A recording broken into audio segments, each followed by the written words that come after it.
Hello, everyone. I am the coach, Ryan Wilson, and welcome to the State Cup. We are here. I want to make sure that the sound is okay before I carry on. Thank you for joining us in the trap. Shout out to the Michigan Monsters, who's playing today against the Pennsylvania chess team. And sound sounds okay. We're ready to start. It started at 7 o'clock. I don't know if the game is going on now. We're going to get into the games immediately. That's right. We're in first place. It's possible that we can miss the playoffs because it's such a logjam behind us. We're playing the fourth place team, Pennsylvania, who has a crazy roster. I mean, they have Thomas Bartell, who is the highest rated player. I'm sorry, he might not even be the highest rated. Mackenzie Moner might have been a little bit higher rated. But Mark Hyman, who we have that is a little bit under 2,500 with 2485 rating. Thomas Bartell is 2519 rating. And their second board is over 2276 against James Canty, who is 2319. So very even matchup. 2171 is their third board against Tony Nichols, who's a little bit over 2100 himself. And then 1783 is the fourth board. And right behind our fourth board is Ryan Wang at 18, a little bit over 1800. This is going to be a matchup. This is going to be our hardest matchup this year. Our last game of the season. We win the division. We tie. I believe a tie will get us in the playoffs, but it'll be tough. If we lose, that is going to be a problem. I think we probably will be out of the playoffs, maybe, if we lose. So we don't want to lose. Win is what we're looking for. What's going on, Michael? Michael, what's up, man? So Michael Takahashi says even if they lose, we have insane tie breaks. If they lose, they have insane tie break. Who is they, Michael? Is Michael they Michigan, or are you with Pennsylvania? I don't know. Let us know, Michaels. Thanks for joining us here on the chat. Shout out to the Michigan Chess Association for putting up this team here. Captain Jeff Aldris and our Michigan Chess Association president. Shout out to everyone there for the Michigan Chess Association board who put this together. I am so hyped today. We are the Michigan Monsters. Make sure you go to michess.org for all your chess information in Michigan. Online tournaments, virtual tournaments, everything is right there. Like, subscribe, and share these videos on YouTube. We have Michigan Chess Association, everything. Twitter, YouTube, Facebook, all of that. Join everything so you can keep updated on information. Michael, you're Michigan. If Michigan loses, they still have decent chance at the play. But we don't want to lose, Mike. We don't want to lose, Mike. We want to win this matchup. Let's get into the games here. Now, I know Ryan Wang is playing Spinal Tap right now. So Spinal Tap is Thomas Bartel from Pennsylvania. And he's playing our lowest rated player, Ryan Wang, as we speak. As they catch up to the game, we see Ryan Wang. We have a Maroxy bind position against a Dragon Sicilian structure. And a Queen A5 move here.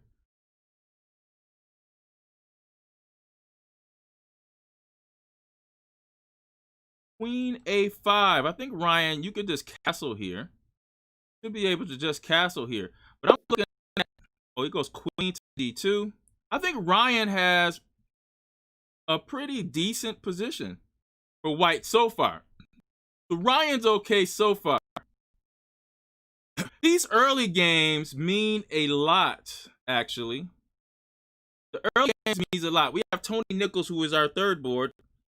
And, you know, he's a master of the stonewall formation positions. And in this game, Tony Nichols is actually white here. And you see there's some pressure on a... oh, wait a minute. Wow. I see there's an exchange sacrifice here. A bishop for a rook. This is very interesting. But the king is in the center. And I think he has enough compensation for this exchange sacrifice. Bernard KD is their second board. He's rated over 2,200. And if Nichols, we want our lower players to score against these higher players. Anything, just score, especially in this round. I see, Mike. Yeah, this is a crazy imbalanced. Mike says imbalanced game. This is. I mean, you're talking about a hanging rook on H8. King is in the center. We want, and there's two open central files as well. Bishop is on C8. Knight is on A6. I like Mr. Nichols. I like Mr. Nichols here. And Bernard, and plus Mr. Nichols now has a 2-minute, going over 3-minute advantage in the time. Guys, this is a 15-minute quick chess match. What happens is we're going to play 4 games. Man, he castled to the king side. Wow. He castled to the king side. He's living on the edge. It takes a lot of gumps to castle into this area.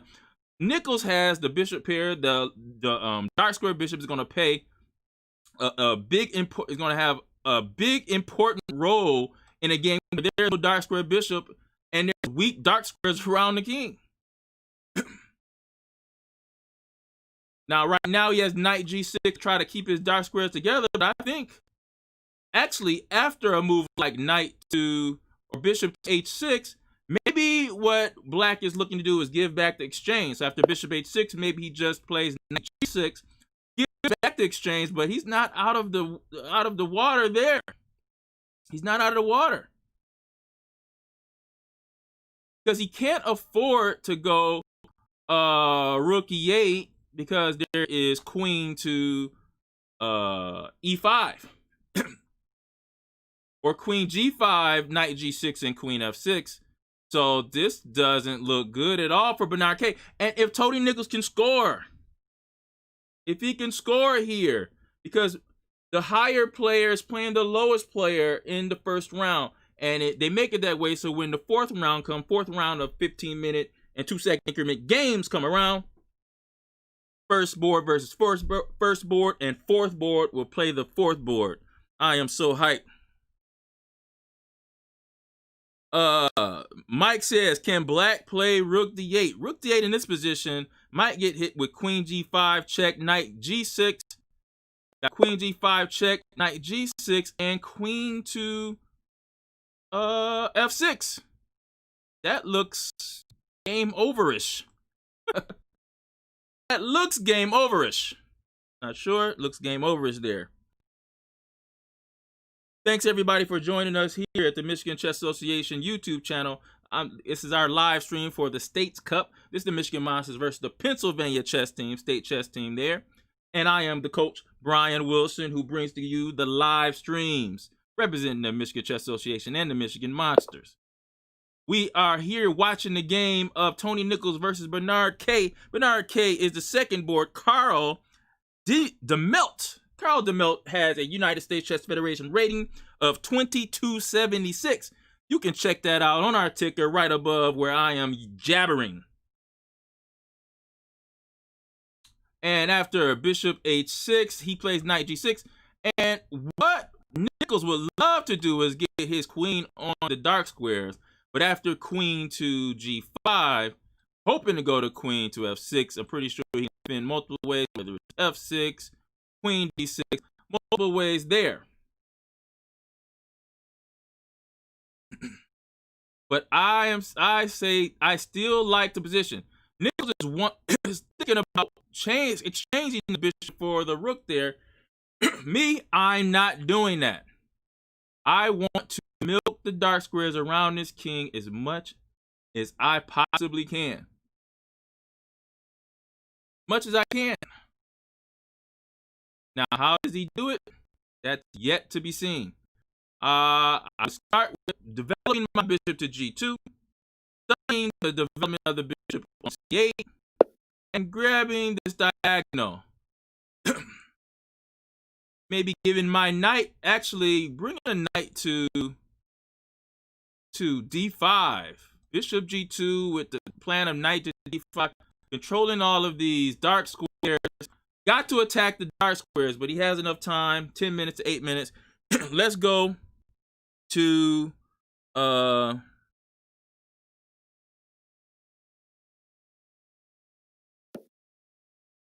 yeah, but after queen takes d4, Michael, then queen takes d4. But queen takes the queen on d4. See, the queen on f6 covers the queen on d4. Michael says, if rook d8, queen g5 check. Oh, he said does not work. Yes, because if queen would take the queen on d6, on d4. So it actually would work if he played queen g5, knight, queen f6. But of course, he didn't play rook d8. He gave up the rook. All right. Let's go to the next game. GM Canty has played really well in the State Cup. Of course, everybody has played well since we're in first place. But his dynamic positions, and in this position, he is playing their third board, who was rated a little bit over 2100. Ryan Guerra. And you see there's an opposite color bishop game with rooks, and James GM Canty is up 1 pawn, but it's hard to say that this 1 pawn is going to mean anything in this position with the opposite color bishops. But this is going to be a grind. Now, watch to death, it's important for Mark Hyman to be able to win the game against the lower rated players quickly if he can, so that saves his energy for when he plays his monster matchups against the second and third board of the Pennsylvania State chess team. Right now, he has more than half the time, more than half the time on the clock. Material is Mark Hyman, who plays for Michigan Monsters. That his username is FIDE Master Squat to Death. That is Mark Hyman. Our Michigan players will always be on the bottom as we cycle through the games. So if you want to know which one is Michigan player, it's the person at the bottom.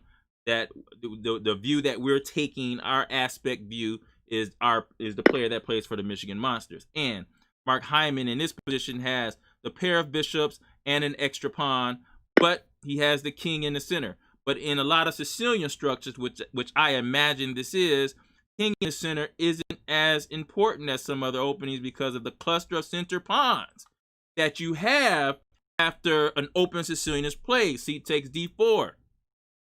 And then a piece takes on d4 instead of a pawn. So those center pawns could be enough to protect the king. Now, Mark is wondering.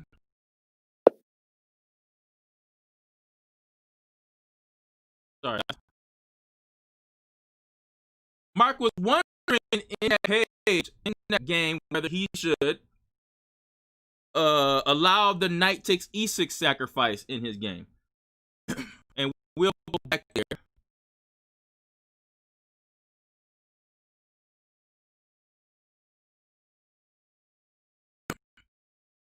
To Mark Hyman game.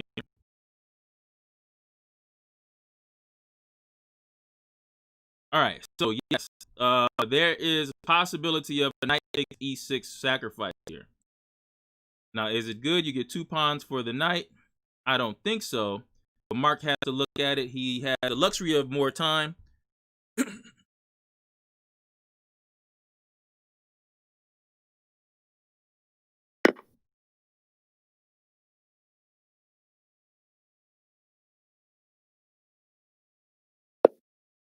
Yeah, I see you, Michael. You said I meant after rook d8. It still doesn't work. Because remember, your queen takes d4. That so-called stops the mate on g7. Remember, there's a queen on f6 that can simply take your queen for free on d4.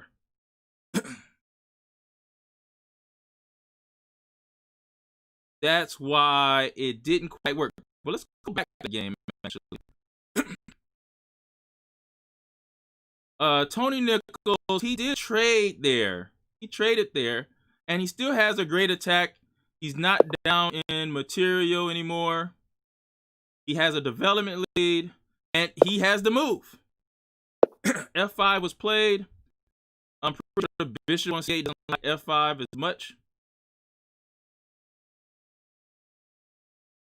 Maybe we can play knight to F6. Will knight at F6 help us at all? Maybe.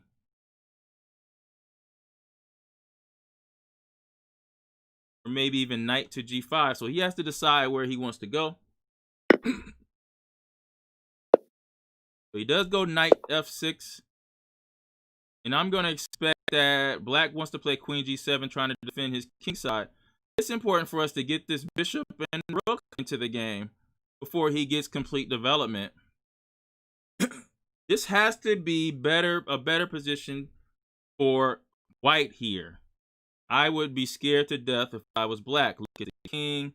The knight is sitting in the defense row. The bishop hasn't participated, or the rook. And the knight is way on the rim. This knight a6 here is so far out of the game. Thanks, everybody, for joining us on the live chat. michess.org is where you can find all your information on chess tournaments. Tony Nichols looking to open up the position even more. Attacks the f5 pawn twice.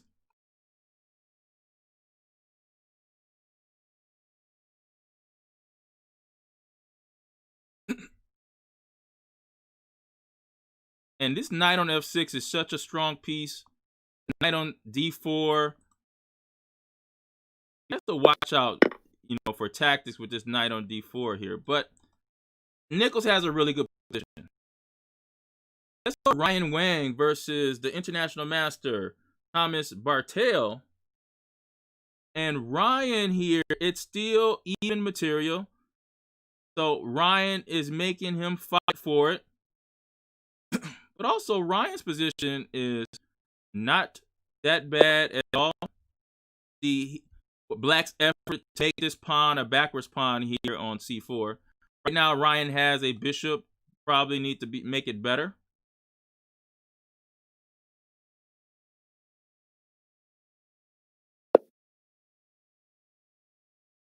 But I guess he's trying to judge whether he should play b4 here. And what he's going to do with the backwards pawn. I would be looking to get my king into the game here. So he just plays rook to c3. Now, Thomas Bartel has more than half the time of Ryan Wang in this position. Ryan Wang is Ryan Wiz for the Michigan Monsters. But Ryan's position is not bad. If he can score even a draw, that would be good.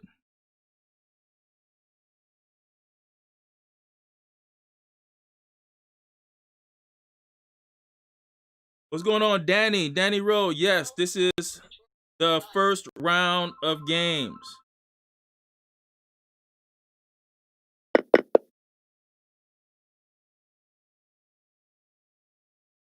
Thanks for joining us here on our live stream, Michigan Chess Association, at every social media outlet.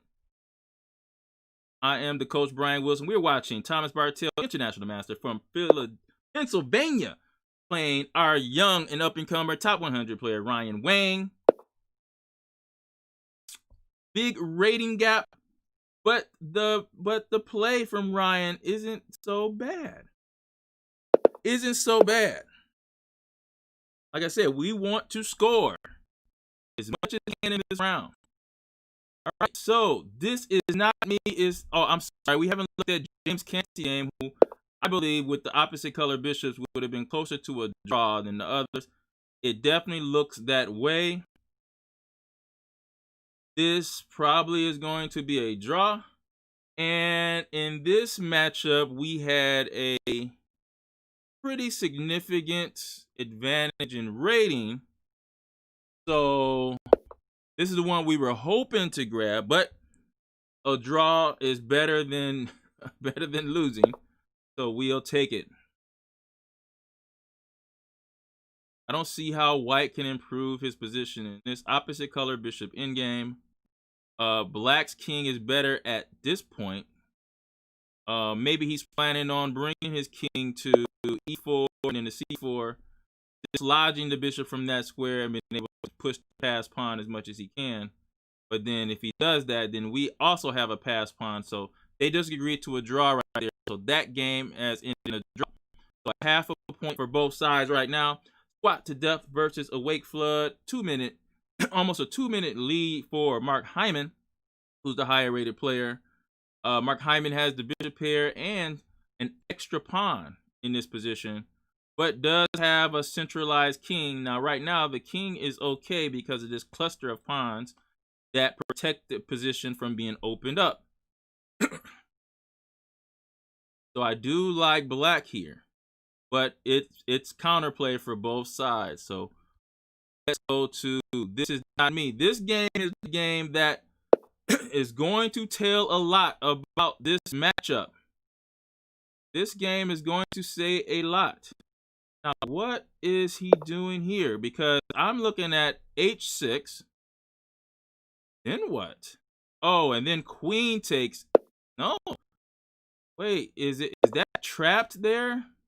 Happening. Okay, so he's gonna go check here and take on f5, maybe. Okay, I think that's what he's looking to do.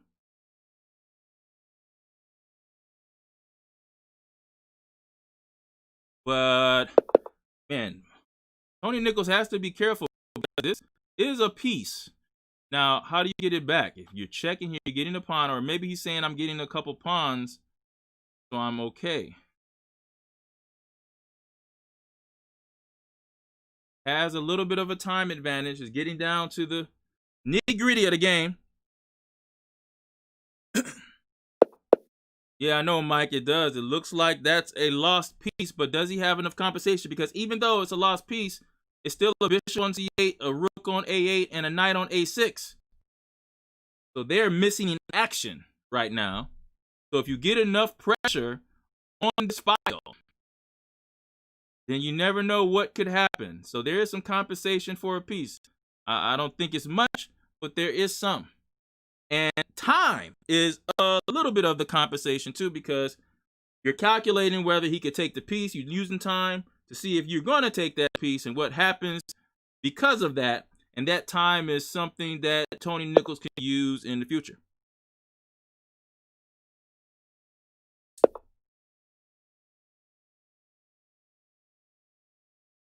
And he's still ticking. We already have one draw with James Kennedy and Whoosh from Pennsylvania. Let's go to Ryan Wiz versus Spinal Tap. Ryan Wiz is down more than 2 minutes here.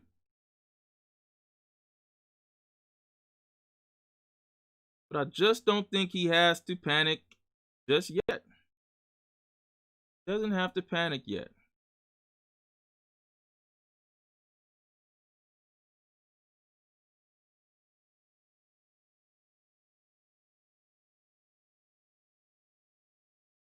I don't know. I would look to probably play G3, keeping that pawn there on F4. So while Ryan thinks about this, we got a move there. Let's go to Big Flood. This is Mark Hyman, our top player, versus Pennsylvania's lowest player. That's 1783 rated. And he's holding his own. This is a battle, guys. Pennsylvania, I knew that they were gonna bring it, but Pennsylvania is playing for their playoff hopes. They have to win in order to make it to the playoffs. And I could tell they're coming out pretty good.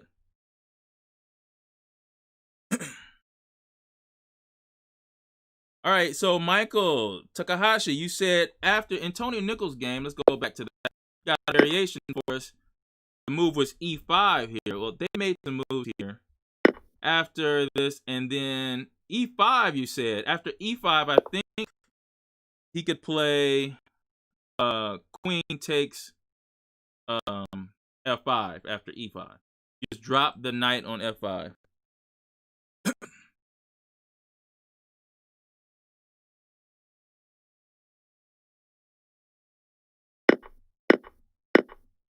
But it didn't look like it was much of a plan.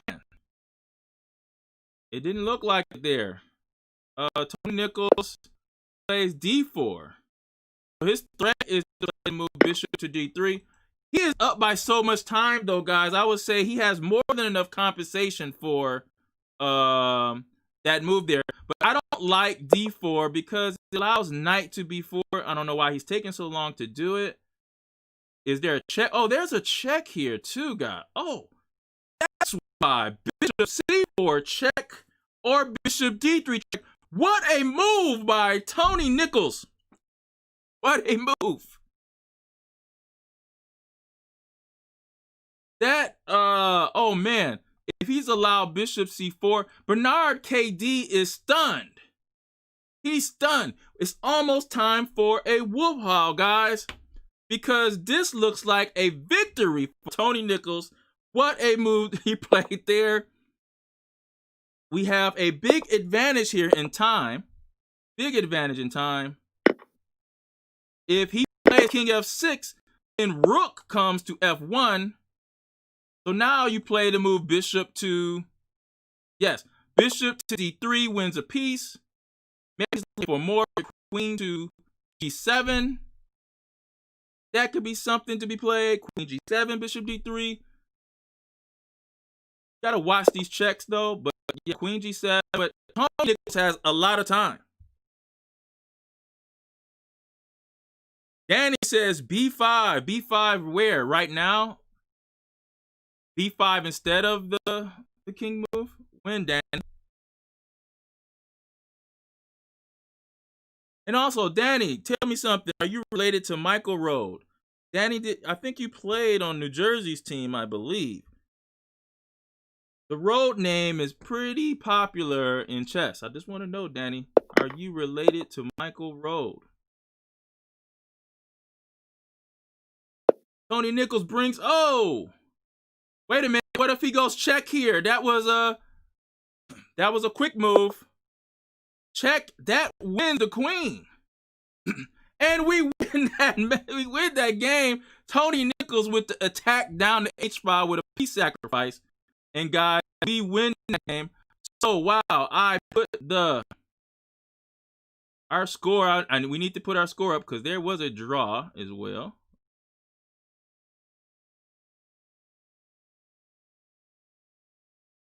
Now it's time to hear the Wolf. We play Michigan Chess Association Wolf. How is brought to you by Michigan Chess Association.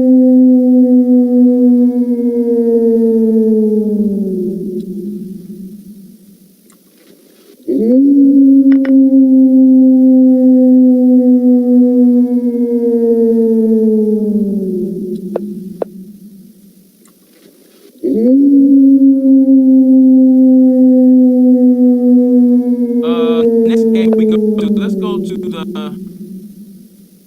to Ryan Wiz here. See what he's doing here. It's even, guys, right here in this game.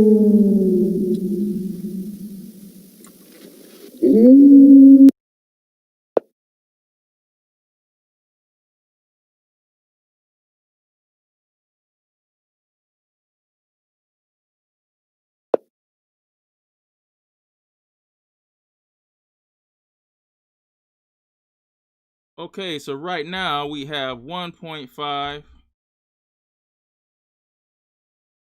And Penn has a half a point.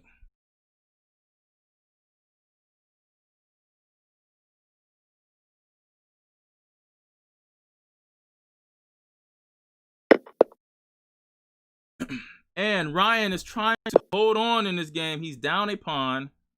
So that's tough. And he's down a lot of time. Now, this is a game that Ryan technically is not supposed to win according to the rating. But you couldn't ask for a better effort from Ryan. But, of course, this knight and extra pawn versus the bishop, it's a better game for the knight because this pawn's only on one side of the board. Okay, Danny, you are related to Michael. That's what I thought. Uh-oh. Chess is in your blood. We have a lot of nice chess families. We have one for Michigan, the Nichols. They are a really strong chess family. Not Nichols, McGrew, Clara McGrew, and Tim McGrew. Also, I must say, Brian Wilson Jr. Shout out to my son out there at Berkeley Hall, University of Michigan. We are a chess family. And our president, Jeff Aldrich, Michael Aldrich, and Brenda Aldrich. Chess is, we keep it in the family in chess.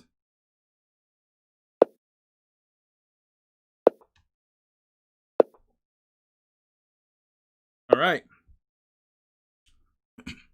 This is winning for Thomas Bartel here.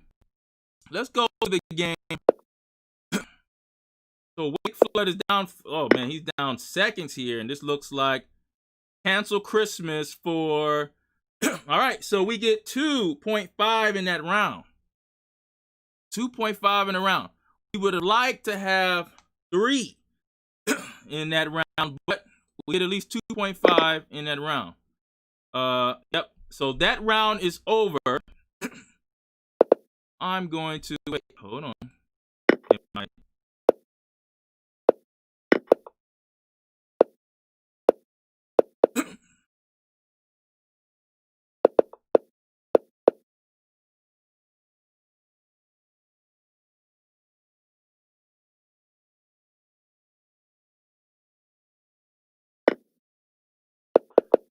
Yep. So that round, guys, is over. So we have at a point each. So it's 2.5 to 1.5. We win the first round. Now, if Michigan draws, Danny, Michael might play in the playoffs for New York. Oh, no.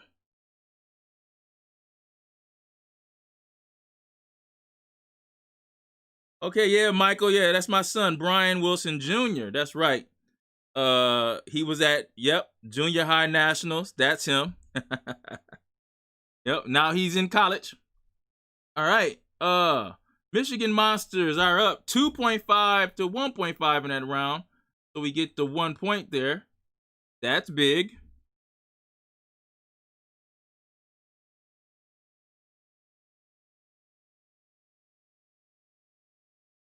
And next,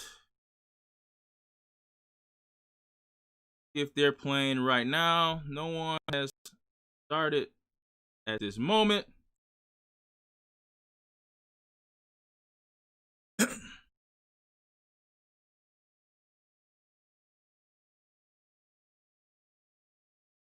Thanks for everybody for getting involved in the chat. Make sure you like and subscribe to the video. Share them with your friends. What's going out there? How are you guys doing during the quarantine? What are you doing to keep your chess habit alive?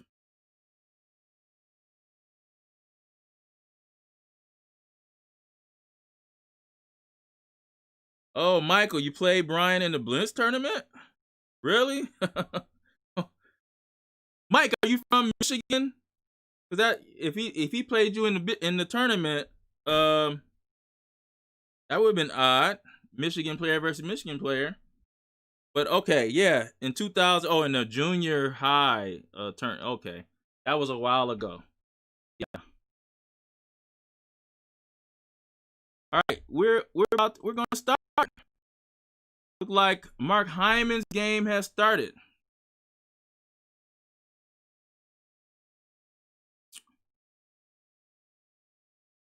This is our toughest matchup to date, guys. And we see a Rosalimo Sicilian here with Mark Hyman. Mike, you're from Iowa. Okay.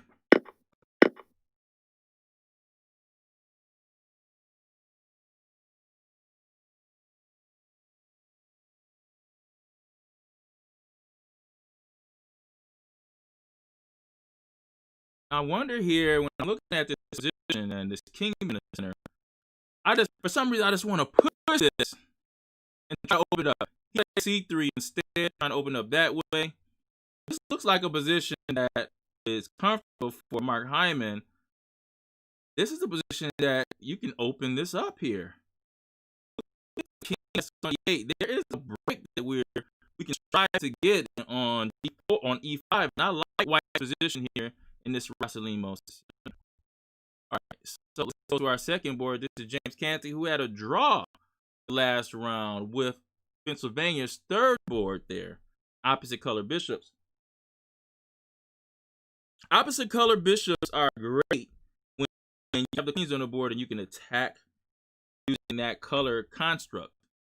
But when the queens are off the board and pieces get to the end game, they're less effective. So when you have an opposite color bishop, you usually want to keep the queen on the board.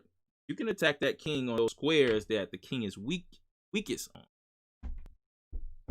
Here, GM Canty has a little bit of a time advantage, but he's playing one of his favorite openings. And I will not even say it opening. GM Canty, James Canty III, is really good when there is a pawn on E5. Tell my students when there's a pawn on E5, the castle king dies. And he has his picture pawn on E5, and he's going to milk that space advantage as much as he can. So I like this position from James Canty. He's playing Pennsylvania's lowest board, rated around 1783. GM Canty, if he can get a quick victory in this game, he can get a little rest before his next game, which is definitely going to be a higher player. Our third player here on our third board is Tony Nichols. His username is "This Is Not Me." Tony, why don't you want to be yourself? He doesn't want anyone to know who he is. That is a unique username. Tony Nichols is playing, and Tony Nichols plays the structure so good, makes me comfortable with playing the structure. I feel like I am an expert at the Leningrad Dutch structure because of my boy Tony Nichols. And he got his typical line with 94 in, where he has good control over the center. This is against the international master Ronald or Thomas Bartel. He's playing the structure, so that's going to be a pretty big battle. Leningrad Dutch opening that was. Thanks everybody for joining us here on the chat. Make sure that you follow all Michigan Chess Association social media pages: YouTube, Twitter, Facebook.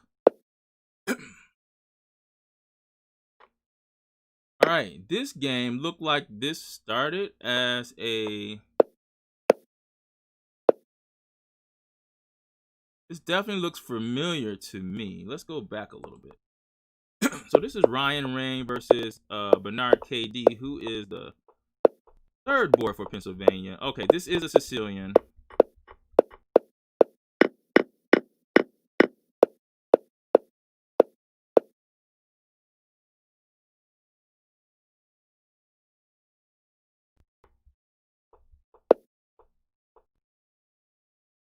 It's a Dragon Sicilian here that Ryan is playing. He has a little bit of a time advantage of about a minute.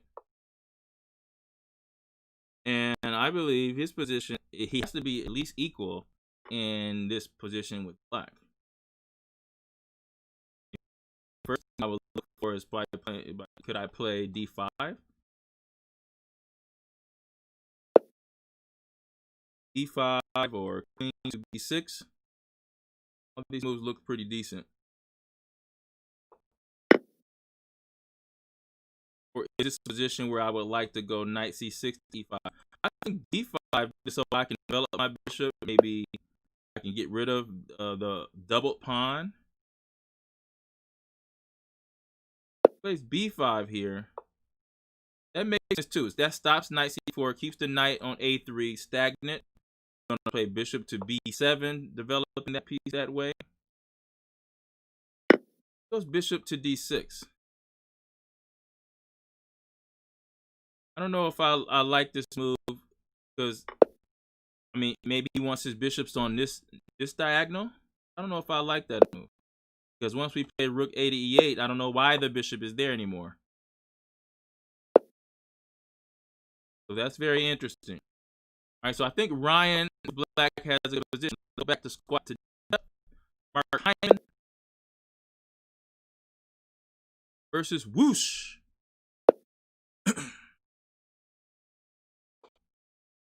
Mark again is up 3 minutes. Remember we talked about this position being one position that could be opened up. The king is in the center, but doesn't look like that is the plan now. Doesn't look like it's the same as it was before. Usually when you have a development advantage like this, where the bishop's on the 8 and the king is in the center, we would love to play d4 and e5. Maybe Mark still has a chance to do that. See, queen b6 is blocking the push. He plays d3. He plays d3 so he can play bishop e3 to dislodge queen from b6. That makes a lot of sense, and I believe that's going to be a move. Yeah, that's going to be a move that he's going to think about. I wonder if he played knight g4. That stops bishop e6, but it also attacks the f2 pawn, doing two things with one move. But maybe at that point he plays d4, and then h3, and then d5. So I don't know. Knight g4 looks like an effort to stop bishop to e3. Other than that, how do you stop it? So he's going to have to really think about this. Mark Hyman is putting a lot of pressure on him in this position. So if we go board by board, we want our board to score more than their board. So Mark Hyman, we definitely want him to score. An important matchup is this is not me versus Final Tap, because we need someone other than Mark Hyman to score against Thomas Bartel, international master.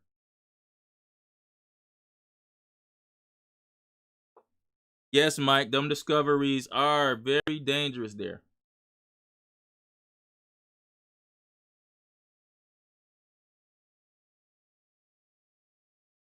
On this game, this is Tony Nichols versus International Master Ron Thomas Bartel. I always think about Ronald Burnett from Tennessee.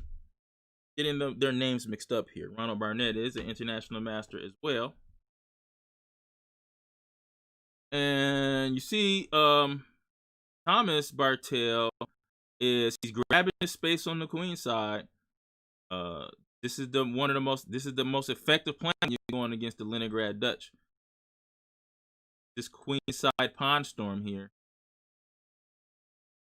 And what he wants to do is play b5 and create a Catalan type pressure along this h1 a8 diagonal.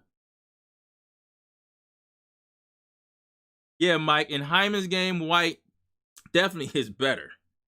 Definitely is better in that game already. I mean, like, it might be a little bit more than better. You talking about the fact with king in the center, space advantage. Yes, Mark Hyman has control over that game. All right, GM Canty. What's happening here? Oh, remember, one thing that you don't want to do against GM Canty is give him a space advantage when your king is castle, or development advantage when your king is not. So here, look at what he's doing with his development advantage. Queen to g4, double attack of the bishop on h4, and the pawn on g7, and the king is in the center. I love when James Canty has a king in the center. There's no better feeling for me in life than when that happens. He goes bishop e7. Now GM Canty, you see he can simply play queen takes g7. But he's using his extra 2 minutes to see if he can find the knockout punch. And that's what he's calculating right now. The worst, you know, when you see GM Canty making thinking about his moves, that is a problem. So he did play queen takes g7. He kept that in reserve. What is his plan here? See, there is a knight takes here, but I guess he can go queen takes g7 and fork the rook and the knight. And of course, castle is a no-go because of bishop h6 or h6, but bishop h6 looks even better. So you don't want that to happen. So he's keeping that king stuck in the center. Look at the nice knight on c5. This is a winning game for GM Canty. I'm going to go ahead and say it. A winning game for GM Canty here. But he's playing the 4th board from Pennsylvania. So we need a knockout punch early so GM Canty can get some rest for his 3rd and 4th round. Let's go to Ryan Wang versus Bernard KD. You see the bishop here on d6. It's like a bone in the throat, but I actually think Ryan could play around this. Because you see that there is a knight on a3. It's out of play. And here he plays queen to g4, maybe to usher in f5. Not quite sure why he played this move. But white is probably slightly better because it's space advantage. But I think black is perfectly fine. Perfectly fine here. I would play something like rook c8 maybe. I don't know, rook to e6, bishop back to c5. Not sure if that's something that we could play. Not sure, but I think black is okay here. Let's go back to Ronald Burnett. So see how I mentioned before, the plan against the Leningrad Dutch is to open up this diagonal, right? Make targets along this diagonal, and Ron Burnett is already starting to do that.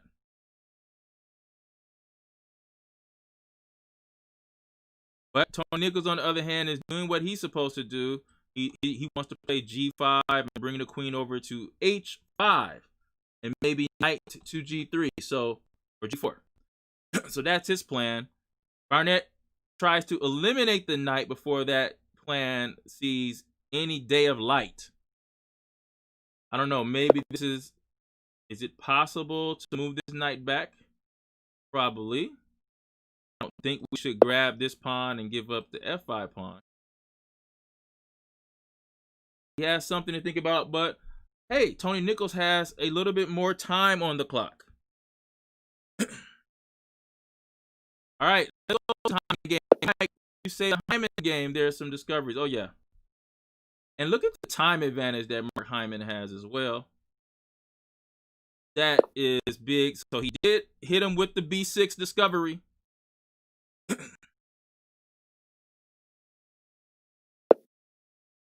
And so what does he do? So after queen to d7, I guess we can just take this.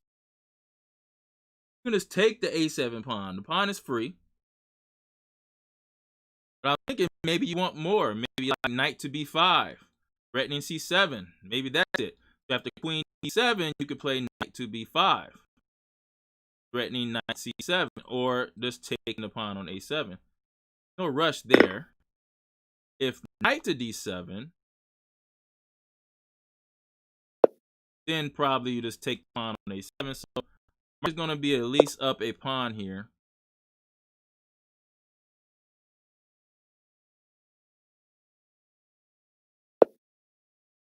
I wonder if you could play. Oh, he just takes the pawn here. So this pawn is going to be a bone in Woosh's throat for a long time. So I would say Mark Hyman is probably winning the game here. GM Canty is winning his game here. I would say much better in this game. It would take a defensive wizard as the likes of Tigran Petrosian, not the new one, the old one. Tigran L Petrosian. I don't know. I get them mixed up. One is L. I guess one is S. I don't know. But you would have to play that type of defense in a position like this, with me talking about knight on the outpost on c5, bishop pair menacing your king side, rook left ready, rook on the same file as the queen, a pawn here, ready to sacrifice itself to open up more lines. Man, it's too many moves to pick from. And actually, I would rather it be White's move so I can see finally what he's going to do to me. Now it's Black's move, and he has to think about all these threats. So I would say James Canty is winning in this game. Now, the thing with Thomas Bartel, I think White is better in this position here. If I had to pick somebody, I would pick White. But I think that Black, I don't think it's a big disadvantage for Black at all. See that he's developed the bishop on a3, putting pressure on this diagonal. There is also this b5 pawn that's putting pressure on the long diagonal here. So these bishops are putting a lot of pressure on the position. And so, yeah, I think Tony Nichols has his work cut out. Now, he could take this pawn here. I wonder what happens if he takes that pawn. It would ruin some structure. White would then go bishop takes d6. You're going to have to move the rook probably to f7. So that's what he's thinking about now. But I think Tony Nichols is okay. He has enough time. He uses time now. He's going to go probably below Thomas Bartel's time right now. But I think this is Tony Nichols is okay. Bernard KD versus Ryan Wang. This position here, that White is threatening to play f5. That's look like that's going to happen. Maybe f5 and then maybe f6. So you got to watch it. The good thing about Tony Nichols or Ryan's position is this knight here needs to reroute itself back into the. Right now, this knight isn't doing jack squat. So Bernard, I think he's gonna probably play move f5 and then probably play f6, and then Ryan is gonna have to be very careful about the f5 move. Instead, he goes knight to c2. I don't see what was wrong with f5 because f6 looks very, very good. I'm talking about very good. He's able to get that in because it's gonna be very hard with the queen way over in the Netherlands. To get to the dark squares, okay? Show knight c2 to bring in the knight right away. And now it's Ryan's turn here. I think I might want to counteract that f5 push with a double attack on the e5 pawn with something like rook a to e8. And making sure f5 is met with knight takes e5. And you open up the bishop on the diagonal, so you're gonna have some things there.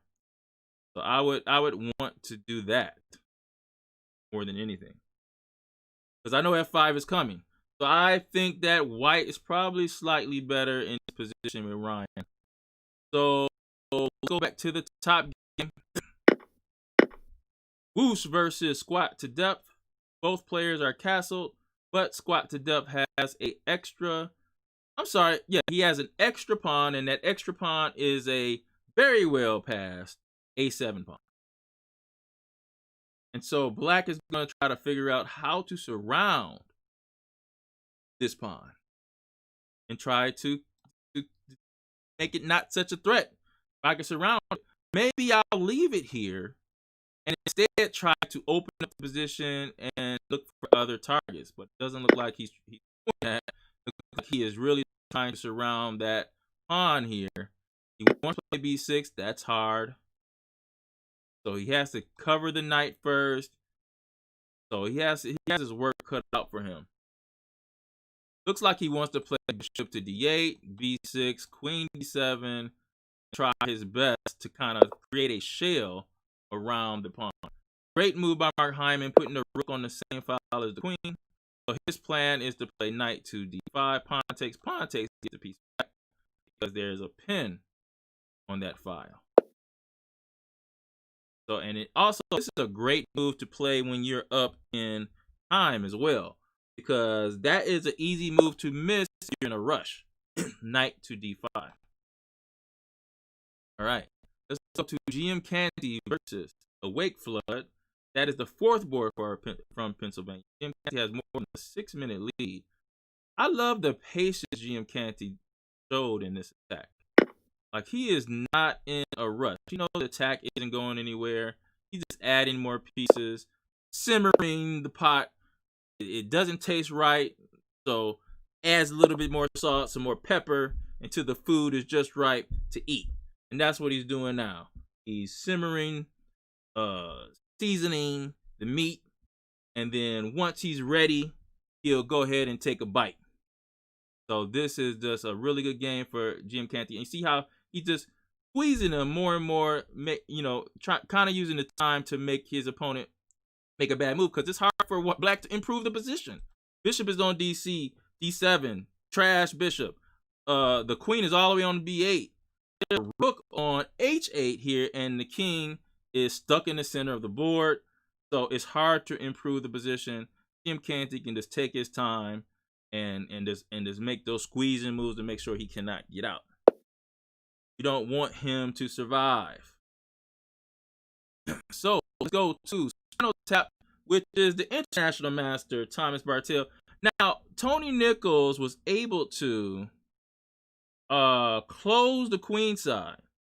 This might be a really good achievement. Now, did he lose any material because of this? No, he didn't. So if he's able to keep this queen side closed, and I do understand there is an isolated D pawn, but right now the isolated D pawn is guarded really well. But if we could somehow like play bishop to c6, and we're fine.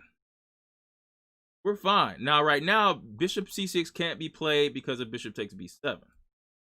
So right now, that is not possible unless you're willing to sacrifice, which I don't believe a bishop for rook sacrifice is in the works. But don't forget now, Nichols does have a pass a pawn. So that is an in-game insurance on the board there. So Spinal Tap, Thomas Barnett has to be careful here. Now he plays queen to, oh, that's very interesting. He plays queen e6. Don't really know why. Because the problem is oh, I see. Because if you play c6, we will play queen takes d6. Right. So The international master Thomas Bartel plan was to play c6 and really breaking down the structure around the queen on the queen side on this long diagonal.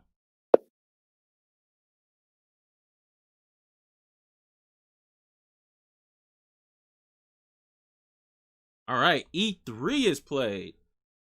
That way, if you take here, take twice, the queen is defending the bishop, so c6 actually works better.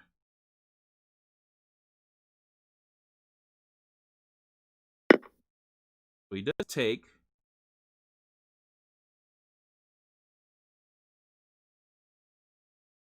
Now, I guess he's going to take with the pawn, which that's going to be a pawn that I think black is going to have to worry, white is going to have to worry about in the future. But right now, white is playing for this opening of this diagonal. Now, here, now you see, watch it, bishop d5 is coming. Not all about c6. Bishop d5 is coming pretty quickly.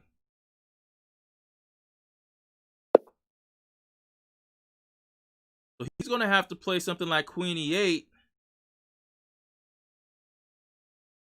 And then bishop e6 and then bishop d5 and bishop e6. So he does play queen e8.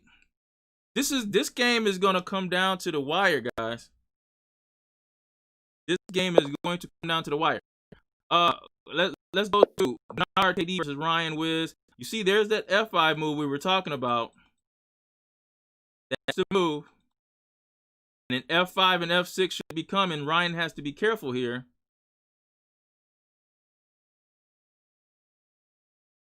He has to probably play the move queen e7, queen f8, and just try to defend. Or queen to b6, f6, and king h8. Maybe that's another way to defend, because that way you can still defend your d4 pawn.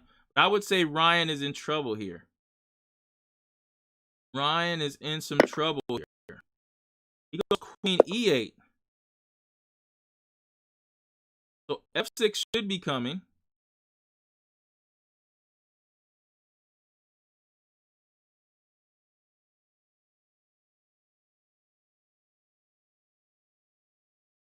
So Ryan is in a little trouble there. Let's go here.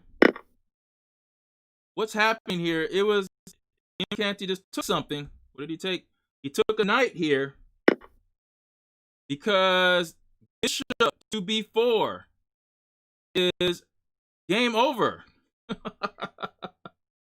Bishop b4 is game over. What a tactic. Rook sack on the knight.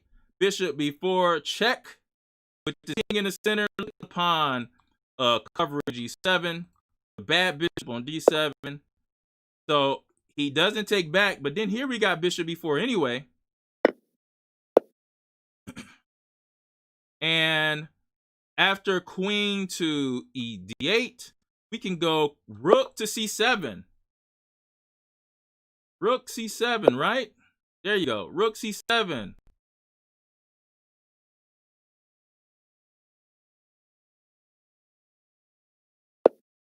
we actually bring the other. I mean, he's in no rush here. There's no rush at all. Look at the other rook coming. Wakeflood has 58 seconds left. This is looking like a win is coming. There is a that's going to win the queen, because after bishop takes, you're going to have rook takes, hits the queen. The queen takes e7 checkmate. That should be game over.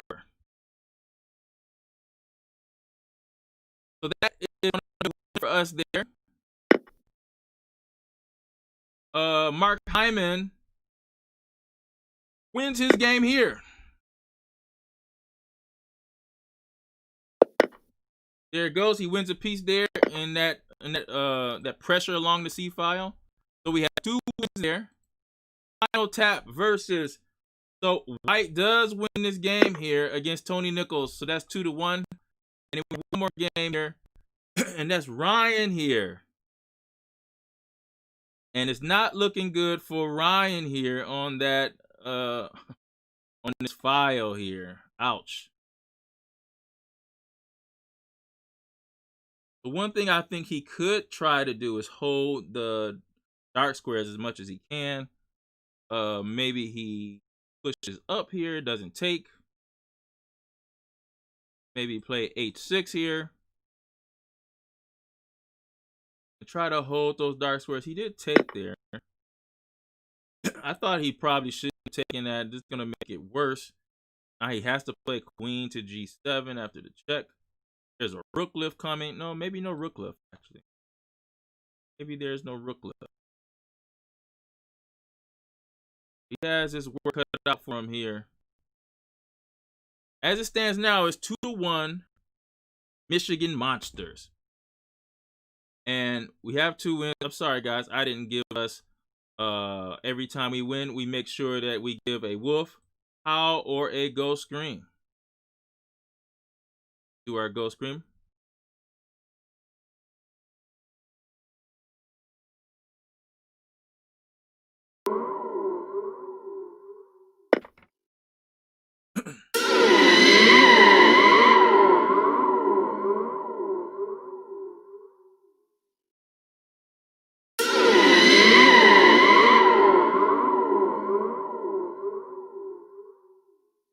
All right, that ghost scream is brought to you by the Michigan Chess Association, where you can get all your chess information. This is the best chess association in the country. michess.org is where you can find all the YouTube videos, social media posts, YouTube, Facebook as well, and also Twitter. All Michigan Chess Association. Shout out to the board, Michigan Chess Association, and the president, Jeff Aldridge, who's also the captain of the Michigan State team. Thank you for putting together our team, Michigan Monsters, in the State Cup. All right. This doesn't look good for black, but hey, hopefully we could defend well enough. He's down a pawn. The king is butt naked here. Butt naked. Now here comes the rook coming to f4 and g4.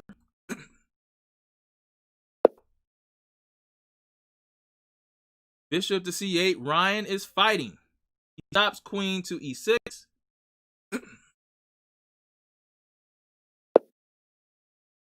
Right? Queen h4 hits the rook on d8.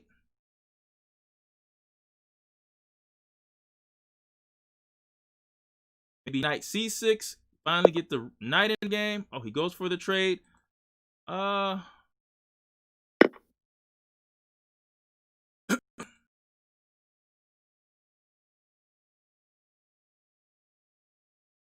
Probably have to take. Ooh, this is going to be tough.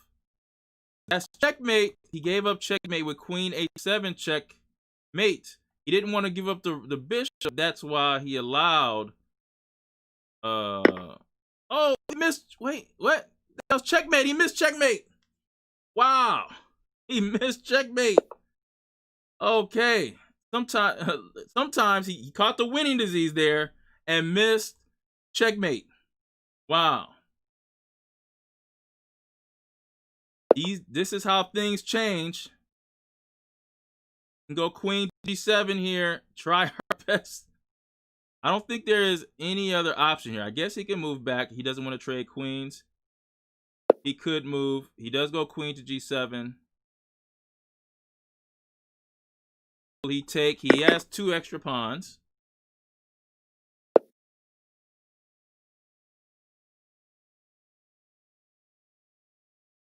And Ryan has only 25 seconds left. Knight c6. I'm expecting. Okay, he trades here. He wants to try to trade as many pawns as he can.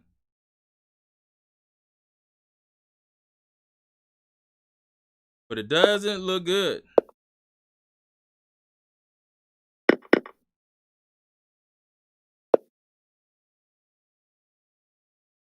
What's going on? Aretha is in the house.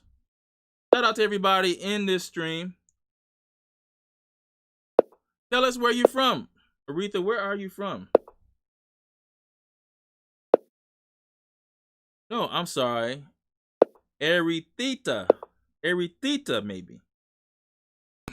Yes, Mike, he missed checkmate in one, but it doesn't look like it even matters at this point. If only these 2 pawns weren't there, it wouldn't matter because we would be able to, let me just let everybody know, hey, bishop takes here. Would be a draw if these pawns didn't exist because the queenie square is separate color from the remaining bishop. But if ifs and buts was candy and nuts, we will all have, I don't know how this ends.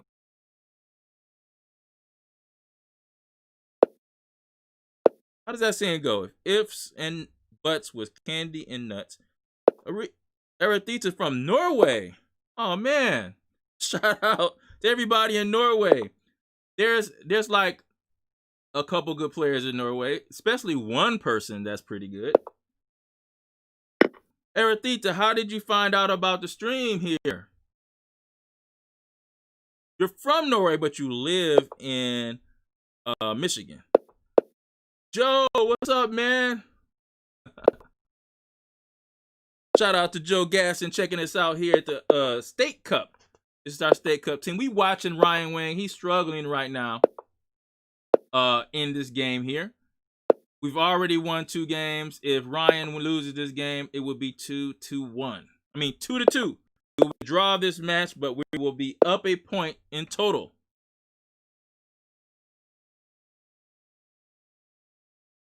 All right, so that's that. So let me fix our scores here.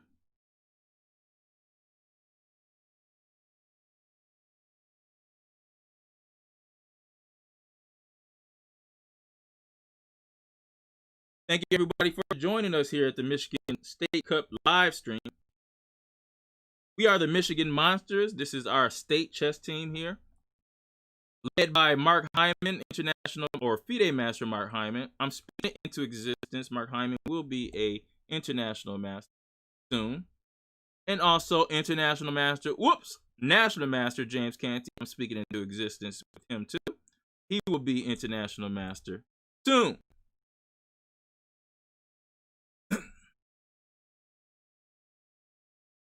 Okay, first game was first round we won that round 2.5 to 1.5. This round we tied 2-2. Matthew, what's going on? Pennsylvania's captain is in the house. What's going on, Matthew? I know it's a great match. You guys have a roster, and I'm going to guess that some players weren't there earlier on in the season. But you guys have an excellent roster. This is going to be so tough. But I know you guys you got to win in order to get to the playoffs. I'm not rooting for you, but I know what's on the line. Right? We're playing for first place, and it's possible that we can even lose and not make the playoffs. I guess. I don't know if that's possible. I think we have good tie breaks, but got to win the match in order to get in. That guarantees us a placement in the playoffs. I know Pennsylvania has to win this to make the playoffs for sure, or have a chance at making the playoffs. I know they have to win. Current score is 4.5 to 3.5. I am the coach, Brian Wilson, and I am the streamer here for the Michigan Monsters. All right, Erytheta, a streamer. Okay, you got a streamer friend in Nevada. What's going on in the West Coast with all the stream? What's going on the West Coast? All those teams. I wonder who's in first place. We don't want to look ahead. We want to handle what we have to handle tonight. But the playoffs, that means we're going to be playing teams from across the country. So excited to do that. Okay.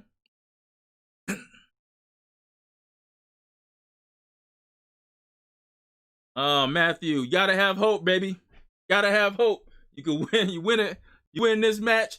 Even though, like I said, I don't want you to win, of course. But if you win, you gotta have hope you'll make the playoffs. Because the roster that you guys have, you definitely deserve it.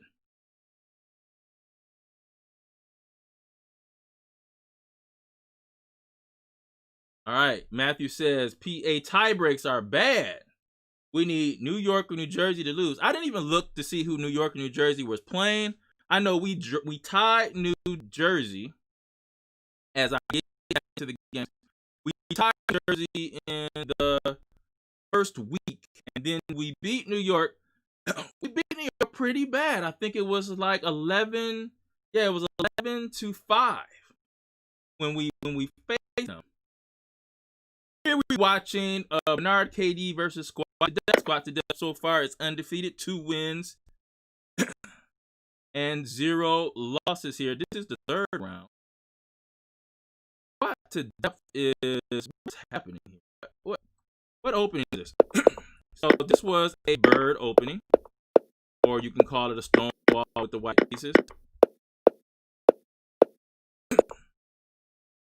And Squad to Death just wants to spot up the game. He has a king in the center, can't castle anymore. But he's holding on to this extra pawn as pawn on e5. I don't know if that's a pawn that can be held, but maybe this is some good preparation from Mark Hyman. We're going to trust Mark, but right now he is in the think tank. Thinking right here because you know queen side casting is coming. I believe this is one of those positions where the king is safe in the center of the board. All right, so next game. James Canty III, who had a terrific official. That's what he does. Favorite player is Mikhail Tal. You can tell. Don't have your king in the center against GM Canty. Now, why does he have white again? Did he have white last round? He did. How did that happen? What? Had the right colors and accept the right, but I thought he had white the last round. But hey, we'll take it here. That will put, well, maybe Tom Barnett. Tom wants white against Mark Hyman. Man, I don't know if this is a benefit for us, but I will say this right now. I wouldn't want to be Thomas Bartel against James Canty. He knows that you're an international master. Check. He has a development league. Check. So we already seen what he did with Mackenzie Molnar first week. Probably that victory probably solidified our draw with New Jersey, actually. And Grandmaster Mackenzie Molnar, where James Canty defeated the Grandmaster in that rated quick chess game there. So, hey, we'll take white in this game. He plays bishop to e6. James Canty has a big time advantage as well. And so one thing James can do, he's not a grandmaster. He's not a grandmaster in endgame. He's not a grandmaster in middle game. He is a GM in tactics. He is a GM in tactics. I know Matt, he played a really good game that last game. Sean, what's going on? Sean Finn, yeah. Good match.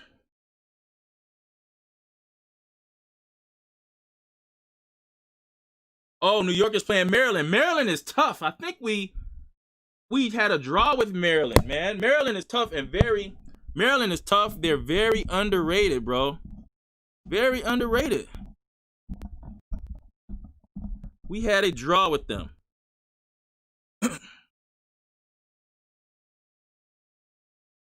All right, so this is Canty's game. Let's go to Tony Nichols versus Awake Flood. Remember, guys, it's the third round. Our next round, everybody will be playing their appropriate board number. Board 1 versus board 1. And that's the matchup we want to see. Mark Hyman versus Thomas Bartel. We want to see that.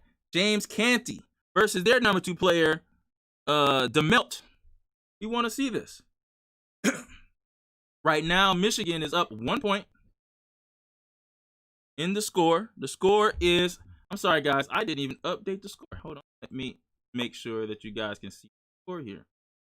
The Michigan Monsters has 4.5 and Pennsylvania has 3.5. That's the score. Tony Nichols here is playing another Stonewall here against Awake Flood. This is Pennsylvania's 4th board here. And Tony Nichols is so experienced in these structures that I believe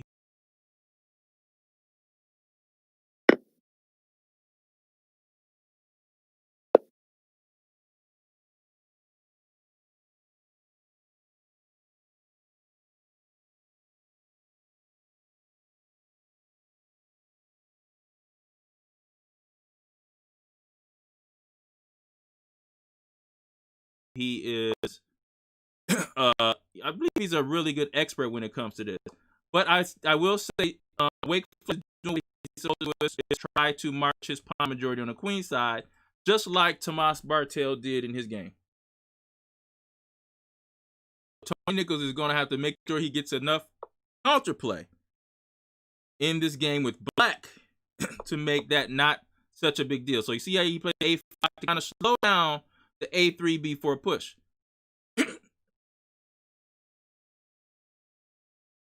Let's go to Bush, 2218 from Pennsylvania, playing our youngster, top 100, Ryan Wang.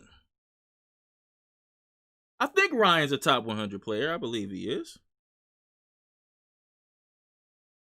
I know Mark's twin brother. Yeah, he plays for the Pennsylvania team. He's come to Michigan a couple times, of course, to visit his brother because his brother goes to University of Michigan.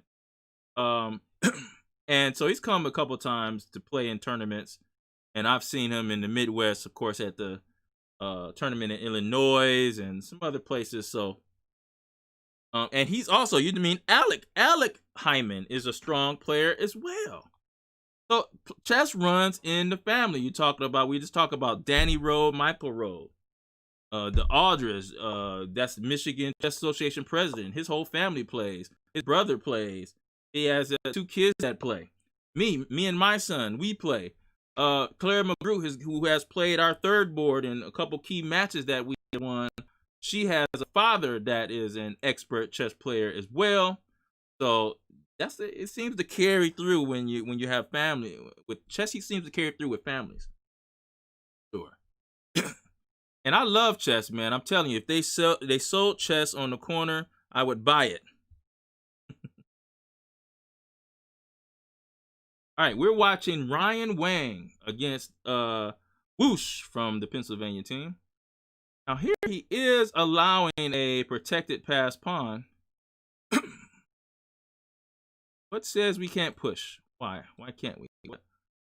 Why is this so bad for us? G3 and later. Ryan does have the pair of bishops, but there's a really nice knight here on D.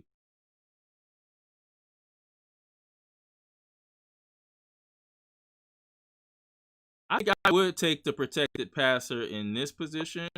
I would like to play queen b6 and bring the rooks to the center of the board.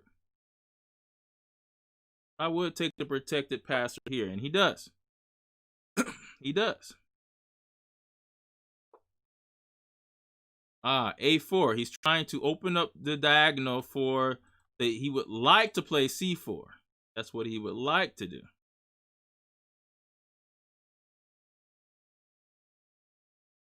I don't know. It might be enough compensation for us to go queen b6, take, and then bring the rook to the center of the board. Might be enough for that.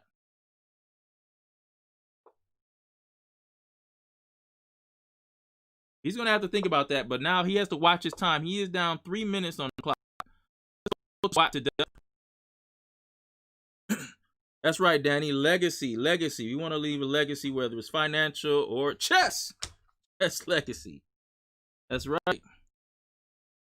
Even though in my case, my son is just playing, I don't think he's going to play chess. He's at Michigan right now studying, even during the pandemic. Hopefully everybody out there, I want to say to everybody, hopefully you are safe and healthy because these times are so tough.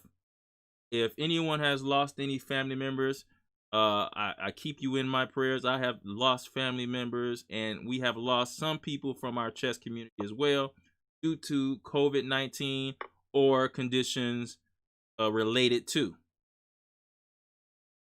And sometimes during this time, it's a good thing for us to have a break from all this stress, whether it's the news and politics or this pandemic. Hey man, as chess players, we love chess during these times because we need it. We need a break from all this, man, because what will we do without this game? And as chess players, you know, a lot of people, they don't even understand what our love for this. But I warn people, don't if you like chess or you try chess out, once you get into the strategy of it, you're going to be addicted. Over. That's what I say. So I love this game, and I love that we can do this online during these times. This position is very weird. Mark does not want to leave the c2 pawn, but he definitely doesn't want to have his king in the center on the same file as this rook. So he's trying to figure out what to do. He could play c3, that further covers knight b4, stops that from happening. You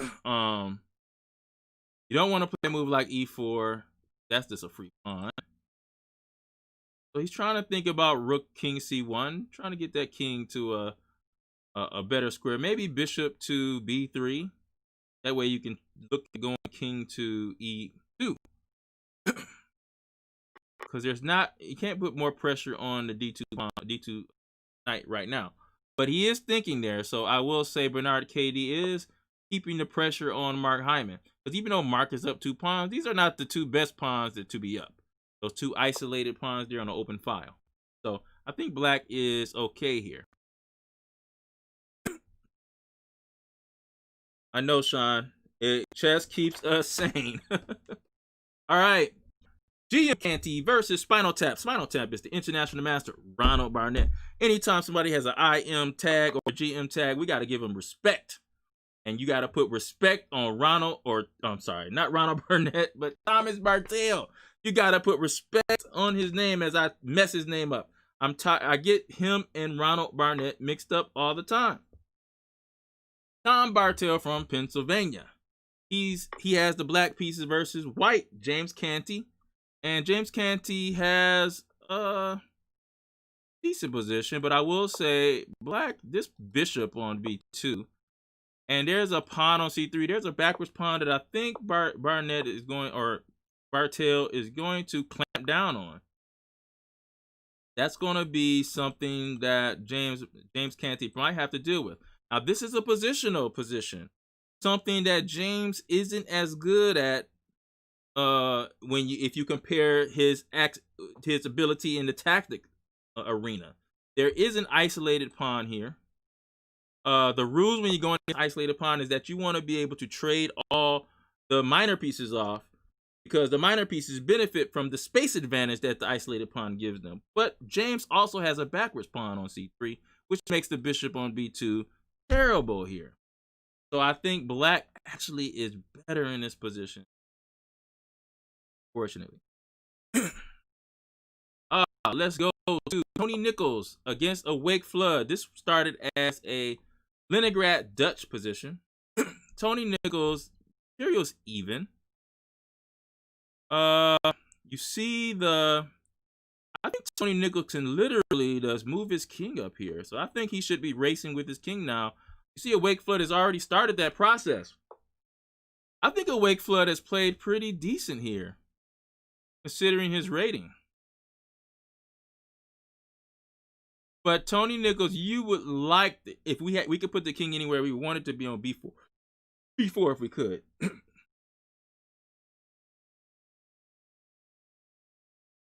But this is a 2 bishop endgame, and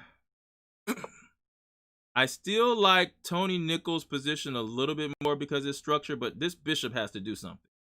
Like, he's kicking the bishop off. He knows that if the bishop ever moves to d8, then c-pawn is coming in. C-pawn is moving forward. So right now the bishop on e7 is doing a good job of holding c5 for the moment. And see how white keeps the bishop on that square. So I see Tony Nichols immediately puts his bishop on f5. Maybe the idea is to bring the bishop to f1. Sure. Or maybe bishop to c2 to take away any squares from the bishop here on a2. But I really would like to get my king into the game. I really want to. If I'm black. White seems like he has a quicker path. Get the king towards the center. So that's going to be big time.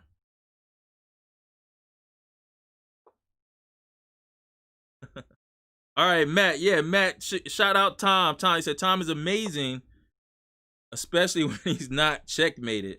Yes, instincts. Okay, I'm not. I have studied some of his games at one point, it's pretty much, you know, when you come across people's games when you study, because I love to study chess in general, and I've seen his games against stronger players in like some type of U.S. Opens or something like that, and I remember him from there.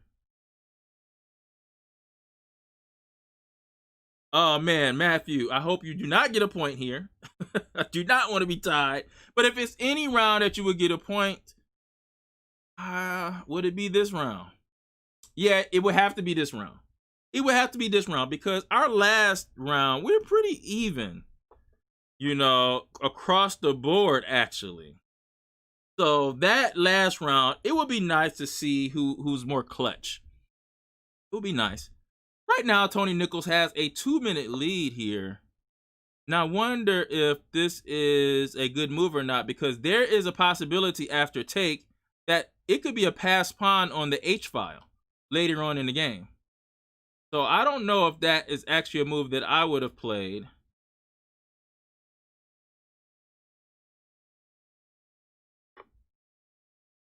I think I would actually play bishop to D.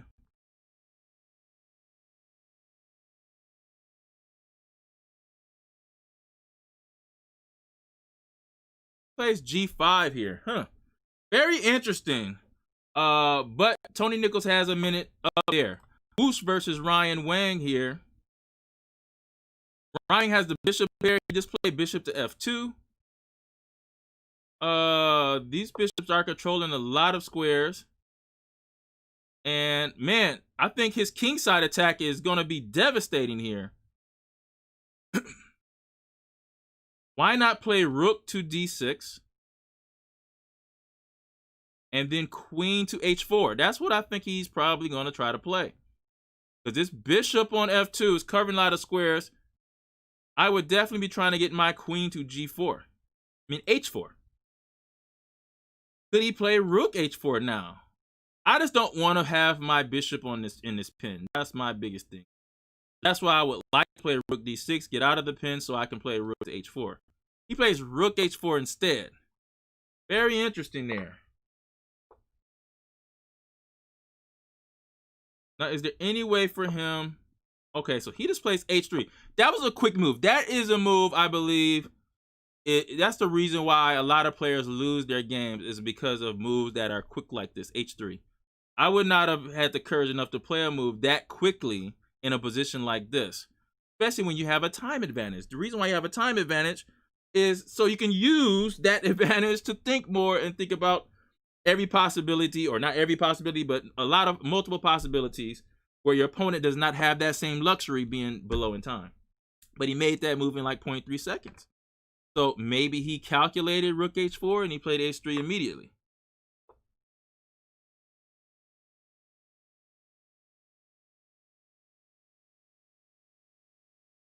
I think he can play a move like queen to G5 right now. Yeah, he does. Queen G5 right now, threatening rook takes H3. I wonder if Woosh calculate this. So I like Ryan Wang's position. If Ryan is able to score here against this player that's rated over 2,100, then I think we should definitely be in the driver's seat going into the last round. If everything holds. I must say though, the lowest board looks like he's going to draw. This is not me, Tony Nichols, because I just don't see. Now I know it's still in balance. There is more pawn islands for white, so I guess black is still a little bit better. I would love to see black get his king into the game a little bit more, and he has a time advantage, so it's still within the bounds. A chance for us to pick up a point here. But I think white, he has to play some good defense to be able to hold that. Let's look at GM Canty's game here versus the international master Tomas Bartel. I don't know why I called him Tomas. I have a friend named Tomas Morel,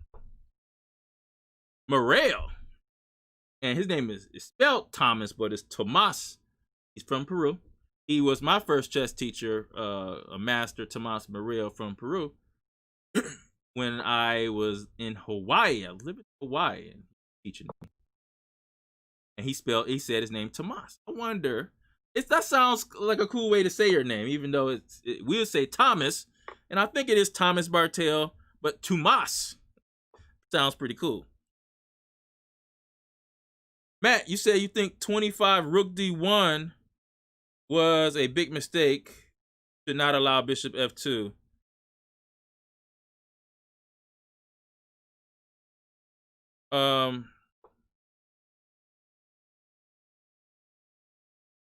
No, yeah, I mean, like, if he's 21-71 and our board 4 wins that game, we hope that he wins the game, of course, against his evenly matched opponent. That means he's getting 2 points that he wasn't counting. We wasn't counting on him to get.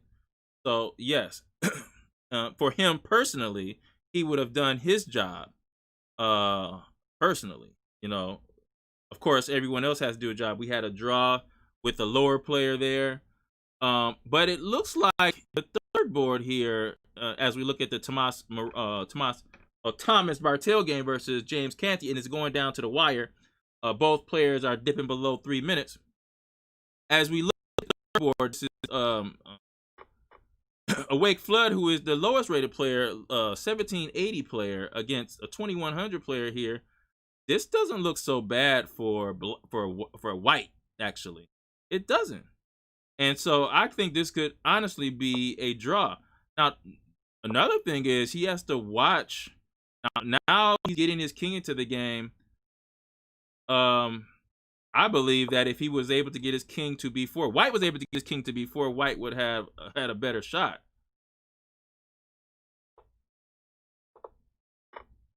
But this looks like a draw here. All right, let's go to Mark Hyman here. He is up 2 minutes here, and this is a end game. And Mark played a bird opening here. Mark is up a pawn, so he was able to hold on to the pawn, but this still is not the greatest pawn to have. But the best thing that Mark has, in my opinion, is the pair of bishops in this type of position. And Mark last week used the pair of bishops when we played Massachusetts. Was able to use those pair of bishops in one really, really key game. And so I think that he does really well when you have the pair of bishops. Bishop F5 was played here. Interesting. Bishop F5 was played. I wonder if we played E4. Nah, we would allow the knight in. You don't want to play E4 and allow this knight to come into D4. That's a no-no. But you could play this move rook to H5, because the threat is rook takes F5, knight takes F5, and bishop to 6. So he does play that.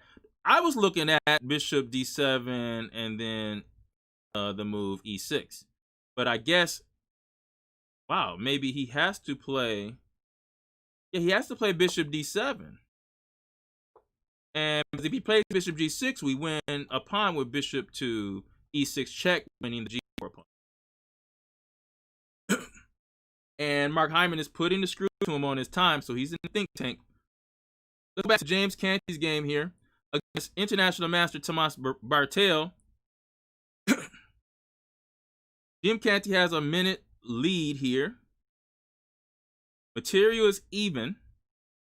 The only thing I don't like about James Canty's game is this bishop on B2 is so bad. Can he actually open up the bishop now, finally? Is that possible? I think it is. You could actually open up that. Oh, I'm sorry. The bishop on G5 is attacking the rook. That's a problem. Oh, and I see what he wants to do. If you go bishop E1, he's going to go bishop E2 and win the pawn here. So this is James' problem here. How does he deal with that?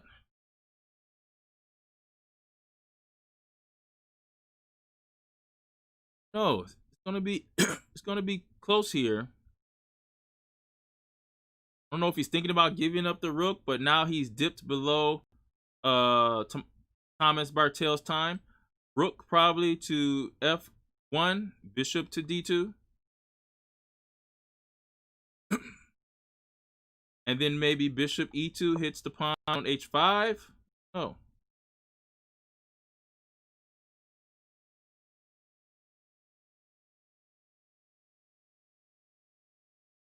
Going to be interesting here. Like this pawn on c3 is finally going to drop this backwards pawn here. So he does go bishop e2, hits the h5 pawn. I'm going to go around a little bit to make sure there's no time scrambles. This is not me here. Wait, what happened here? Whoa. What?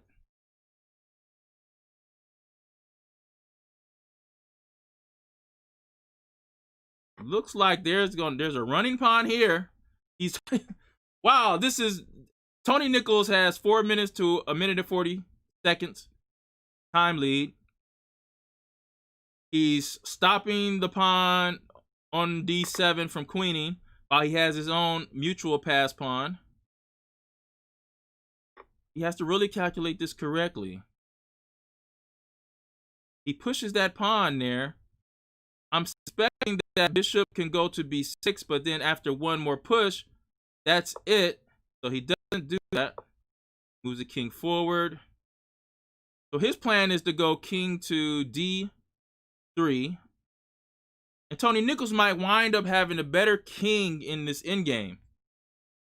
Close to the pawns here. Ah, good move there. That's actually a pretty good move.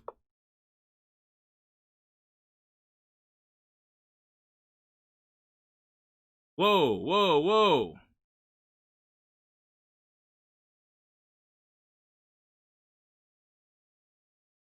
Can he take this? He did take it.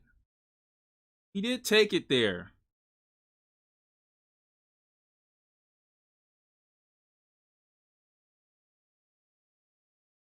Wow. First of all, I know this is at least a draw. At least a draw. Ryan Wang, we're coming down to the wire. Look at Ryan Wang here. He has good pressure on this king here. Woosh is going to go under 1 minute. James Canty here against Thomas Bartel. You have to, and one thing about James, you got to watch him because he is so tricky. So tricky. And look at especially when there's limited time on the clock, he is very good at bullet chess. That mate threatened? No mate. King g4, king e3. Threatens rook c8.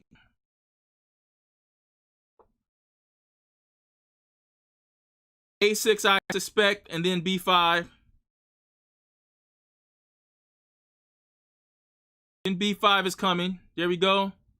Got to watch the back rank. I think James Canty is doing a good job here. The International Master is going towards 30 seconds left. Let's check in my game. He has 1 minute and 40 to 14 seconds. This looks good for Mark Hyman. So we're going to go back to the Tony Nichols game here. 18 seconds for a Wake Flood. He should just go back. Oh, but is he going to be able to stop that?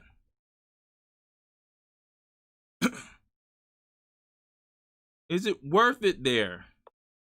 Yes, I think he should just go back here. But he has time there.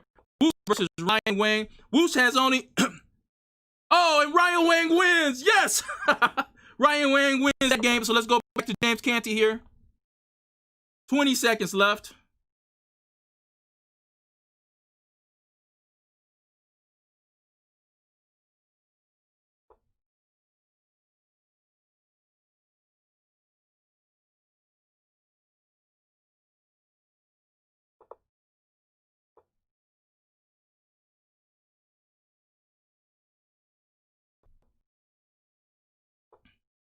James Canty has 58 seconds left here. He's down 1 pawn.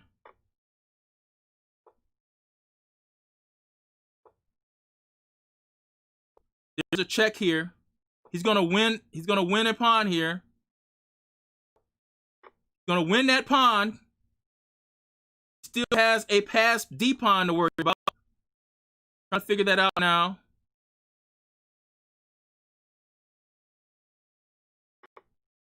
Whoa. So James figures the bishop versus and he could draw the game. And you know what? I wouldn't have done that because I would have went for the win more so than the draw, kept the piece on the board. But this is going to be a draw, guys. Man, this is a draw. So we score on that board. That probably, hey, we needed that, especially if he's able to see the other games. Squat to death here. He won the game. So that's one victory. We have a half point here. This is not me. Has won his game. And Ryan Wing has won his game. So wait a minute. Ryan has won his game. This is not me has won his game. James Canty has drawn his game. And Squat to Death has won his game. So that gives us 3.5. The 0.5 in that round. We almost had a sweep in that round. What a round by the Michigan Monsters. Oh, man. What a round. Do you think Michael, Pennsylvania is officially out of the playoffs? If they lose, yes. If they lose, yes. If they draw, I guess they are officially out of the playoffs. I don't know if we draw, we want to win the match. For sure. We want to win the match here.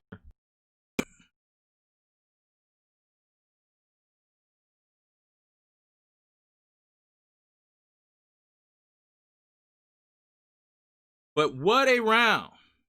What a round for Michigan Monsters. I mean, big win by Ryan over the 2100 player here. What a win. James Canty being down upon, being able to draw that game, which I actually think how he was playing, he probably could have kept playing and waited for another mistake and still had a draw if he needed it. But I like how he sacrificed and went to the bishop, went down exchange, and that was just a clear draw there. Oh, Matthew, I'm sorry, guys. Sorry, guys. It would have been nice to have a matchup in the last round where actually, yeah, it would have been nice to have a matchup in that last round where we are all tied up and it comes down to each board. But hold on though. They can tie us and play spoilers. They can play spoilers here. And we do not want that either.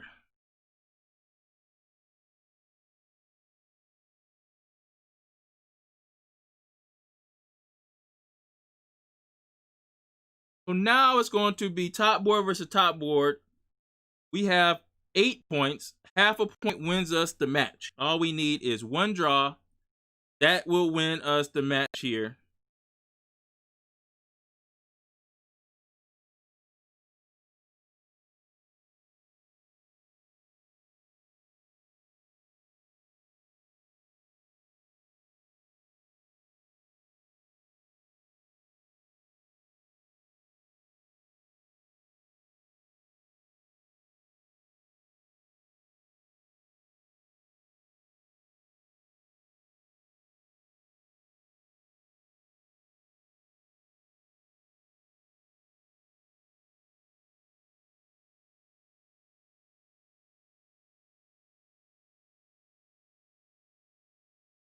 I know, Mike. No champagne bottles just yet. We're going for it all, man. We don't want to just win the division. We want to win the championship, the first annual Michigan or State Cup champion. Michigan Monsters, that sounds so good. That's when we'll pop the champagne. All right, Michael, that's right. We get a half a point. That's all we need to be the champs. Now, these games are starting here.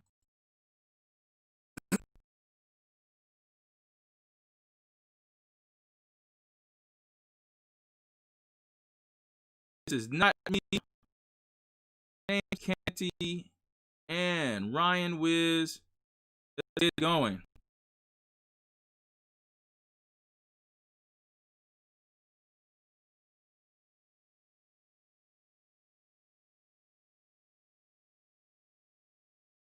Our marquee matchup is Mark Hyman, Master versus International Master Thomas Bartel. See, their rating on Lee Chess is pretty similar. Squat to death actually has a higher rating on Lee Chess with a 24.66 against a 24.9. But in their USCF, Thomas Bartel is over 2,500 and Mark Hyman is right below. So this is going to be a marquee matchup. Looks like there is a Catalan that's going to be played by Thomas Bartel. I actually have some experience in Catalan. Very nice opening with white. What's up, Adam? All right, Adam, I know you missed it because we just won the last round, our third round, 3.5 to a half, and now we have 8 points to 4. And if we get one, all we need is a half a point to win this match. And I believe, yes, that will give us the first place in the Eastern Division. And the Eastern Division, I guess, guys, would you say the Eastern Division should be the hardest division? I think the West has 2 divisions up. I know they're strong, but wouldn't the East Division be harder? New York, Jersey, Pennsylvania, Maryland. I mean, those are chess powerhouse places, right? And of course, Michigan. And so I think that we are better in that division. In the State Cup, I think Eastern Division would be the hardest. I think so. We'll see. All we need is a half a point here, and we will win the New York East Division of the Cup. Michigan Monsters. We're watching Mark Hyman squat to death versus International Master Thomas Bartel. Final tap.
I tried to update the score. The score, I'm just you gotta know, is 8-4. Having problems updating the score. Canty. Whoa. What happened there? Guess what happened? James Canty offered Bernard KD a draw.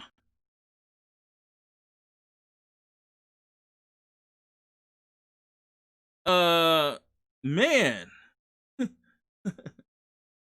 James Canty offered Bernard Katie a draw, and he accepted, and that gives us the title.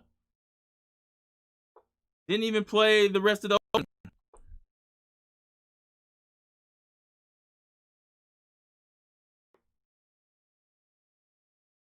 Chess Guy 1993. You say I also beat you heads up years ago. Laugh out loud. Who is Chess Guy? Who are you?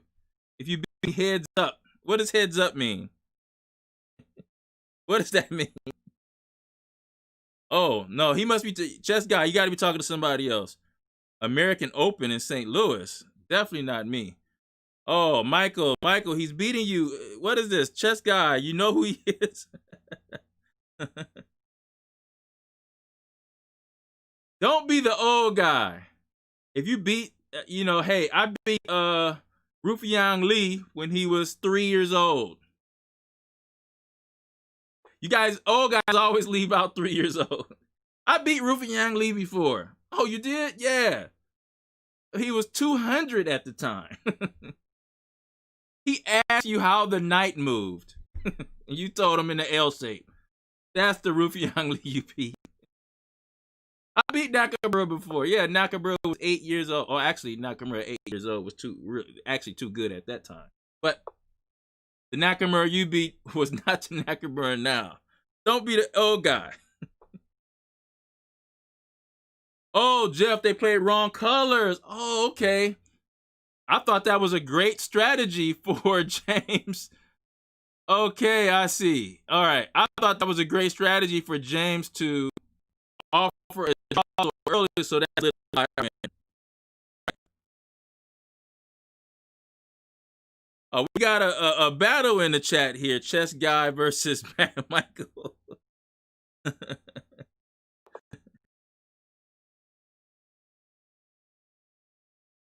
Oh, no. See, we love it in the chat. This trash talk in the chat. Michael and Chess Guy 1993, you guys got to get together for a 12-game match after this is over. 12-game match at 3 minutes, probably 3 minutes. How about that? 12-game match. Settle the score.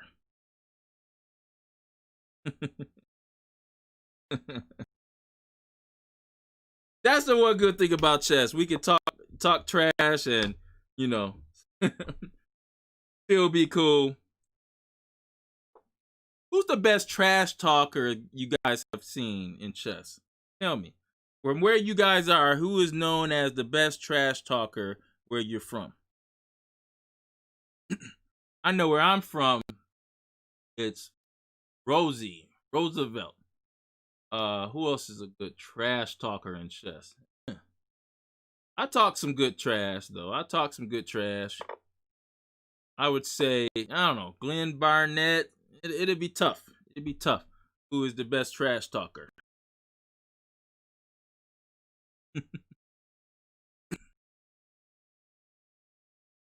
All right, we see GM Canty. He's played a Dragon Sicilian. Or actually, no, it looks like maybe it was a King's Indian. Yeah, it was a Sicilian, a Rasalimo structure. We've seen the same structure with Ryan Wang, I believe, as well. Tournament.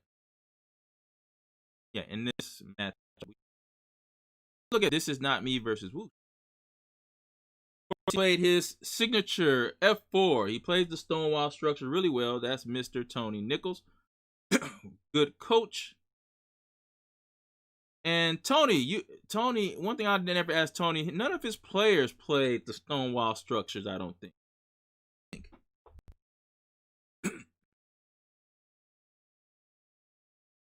That's the mark of a good coach.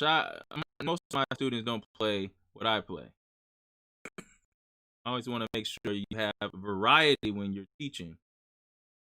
Ryan Wiz right now is putting some pressure on this open 5 here.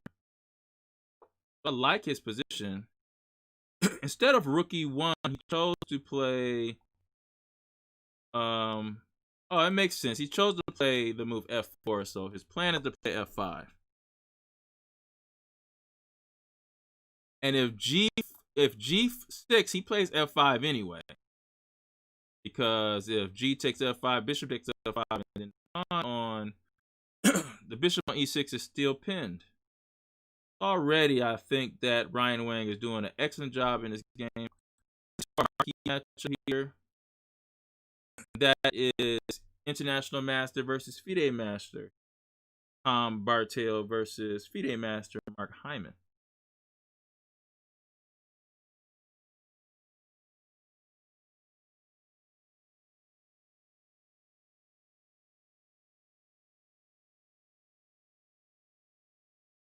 All right, Michael, I see. Michael, you guys have to play Minnesota. Division, is that Central?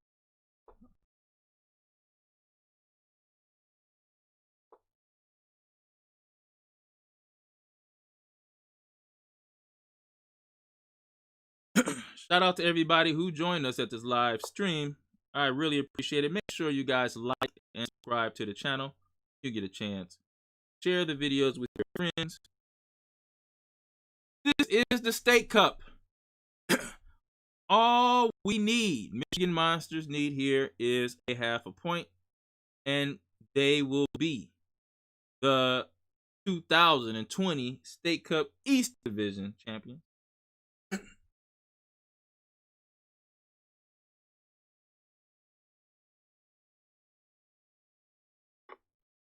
Yeah, Matthew, I know.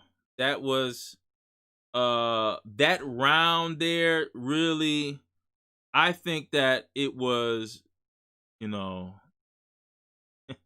it was unfortunate that round was like how it was, because I believe that the Pennsylvania team played really well in the second round there, and the first round too. First round was leaning towards us anyway. But the second round they played it really well. That third round, man, it was just hard to explain. I see. Oh, okay, chess guy. You guys, Minnesota is in the Central Time Zone. Sure. So who's in first place in the Central? The guy said Minnesota. Minnesota's one of the teams in first. That's interesting. Who else is in first in Central? I wonder.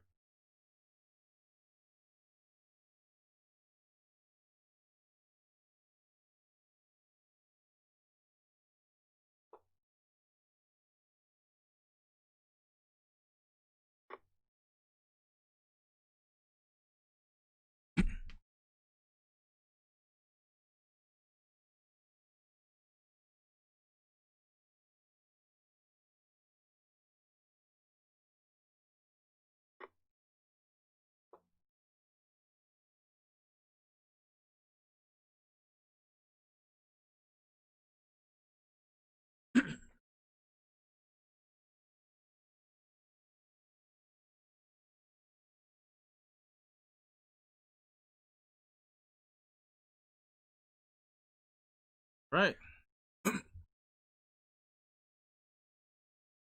Okay, my I can finally correct the score.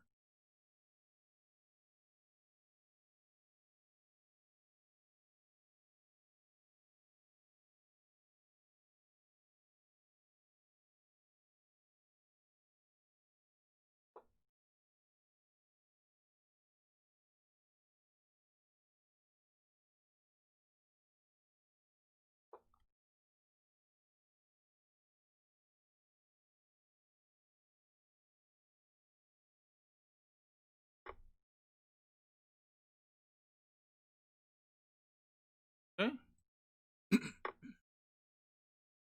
All right, and so when we're in our last round, and of course we didn't get wolf howls and screams for the last round of victories. Put those out there right now. And what a great time to be the Michigan Monsters, because it's almost Halloween.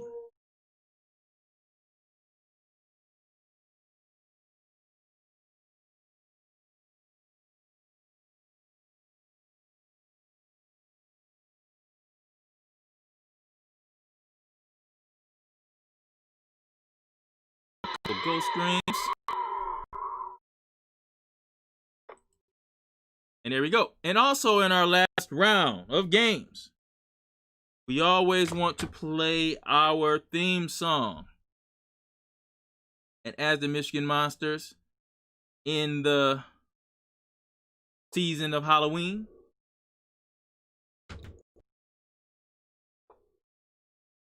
it's scary how we play. Oh, Missouri, you say Missouri is Iowa, Illinois, and Minnesota. Oh, we can't stand Illinois. I can't wait to play Illinois. Please. Adam, Oscar the Grouch. Whoa, where's Oscar the Grouch at? Where's he from? Oh, you're being funny. Oscar the Grouch is one of the best trash talkers.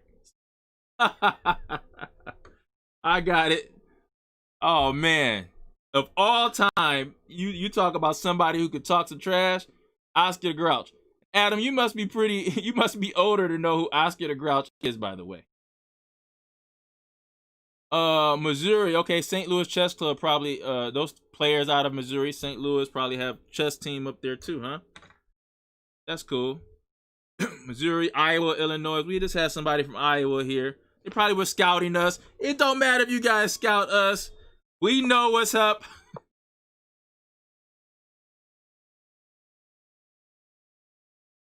Michigan Monsters versus the Pennsylvania State Chess Team. I am Brian Wilson. This is the last round. That's why you hear this music. We get a half a point and we win the East Division. What to Death and Thomas Bartel is the game that you're following now. I will say this Catalan does look really good for Thomas Bartel. I have to say that. And Squat to Death is in the think tank right now.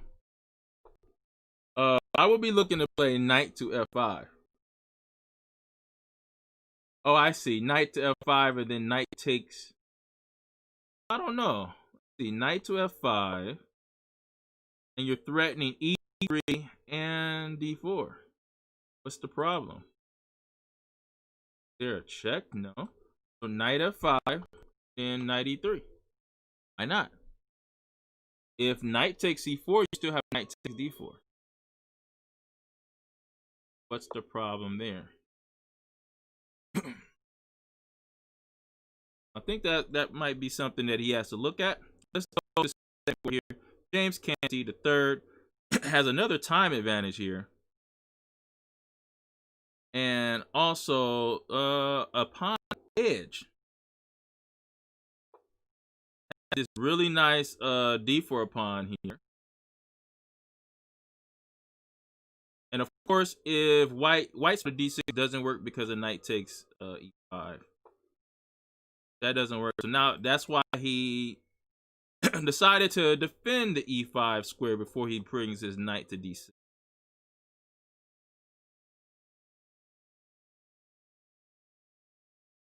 But I think in turn, James could actually go knight to e7 himself, allow knight d6, and go knight d5 and pop up on the e3 square. So he can also place his knight on the outpost. So this is much better position for black here. This is not me, is Tony Nichols from the Michigan Monsters playing Whoosh from the Pennsylvania State Chess Team. Time is about even. It's that stonewall structure again. I will say the bishop on c7 is a bad piece. He has to deal with that. Tony would like to put pressure on this f6 pawn and then maybe park a knight actually here on f5. And that's a big problem. If I'm able to put a knight on f5, and that's he king g7, so he can free his knight here. Maybe he wants to bring his knight to the f4 square. How do we get there? We have to first go knight f8, e6 to f4. Here, Tony Nichols is going to reach that f5 square first. So I think this white is much better in this type of endgame where the position is closed, and this bishop, if you look at the two bishops, the bishop here for Tony Nichols is much better. Tony would not mind trading bishop for knight because a knight versus the bishop here on c7, the knight wins. Ryan Wang.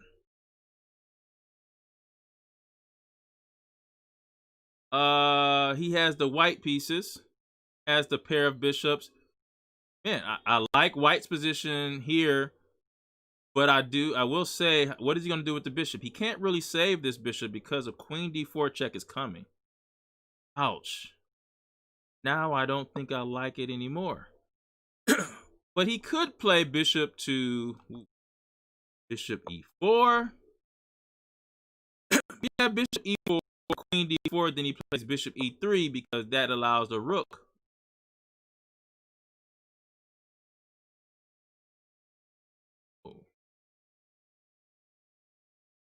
King takes.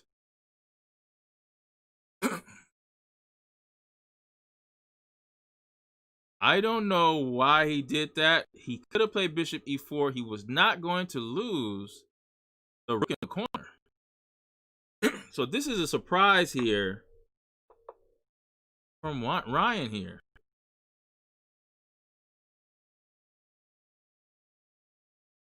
Is there a problem with maybe there was a bishop g4 move that he was concerned about? I don't understand why he did that. If king takes, I don't see him picking up anything. What is he picking up? Oh, sorry, Ryan. I didn't see queen e4 check. Okay, so he gets out of that situation, but he does give himself, but he trades off the wrong minor piece. Now the bishop on c1 is going to be a bad bishop compared to white's bishop, who outside that pawn chain. But Ryan, like I said, if we get a half a point, just keep the balance, Ryan, and we should be okay. So good game there. Let's go back to our game. That's Thomas Bartel versus Mark Hyman. They're getting down to the getting down now. 5 minutes to 4 minutes. Thomas Bartel seems to have a problem with time online here. And it hit him, it affected him in the game against James Canty III. Will it affect him in this game?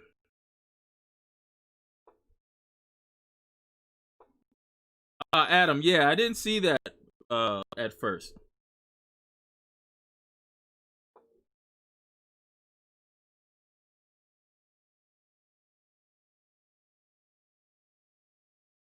F6 is very strong by James here. Hey, are you talking about? Are you talking about in this position here, F6?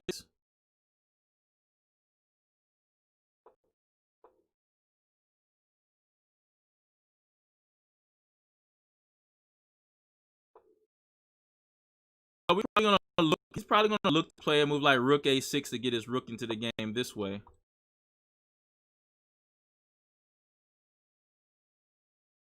See, right now it's pretty much even here. This bishop on G2 is a powerful bishop. James' knight that's on D4 can't stay there forever, but it's a nice piece at the moment. I would probably look to play bishop D7. Oh, no, maybe not. Bishop D7, bishop takes B7, and rook B8, and you're able to go rook takes. Oh, you can't go rook takes B7. There's a knight on C4. Scratch that. Forget everything I said. But James is up time here in this game.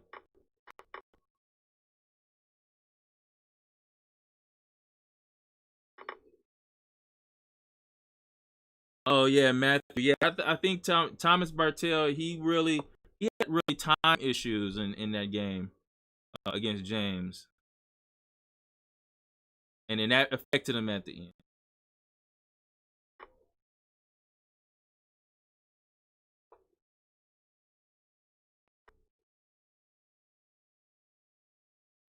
I still think White is better here, but compared to the position that Mark Hyman had before, this is much better than what it looked like in the beginning. Here's James Canty's game here. He has six pawns? No, 5 pawns to 4. James is just pushing those past pawns, and this looks like black is winning this game here. The combination of the passed pawns and the weakened king, it's gonna probably be too much. Queen F7.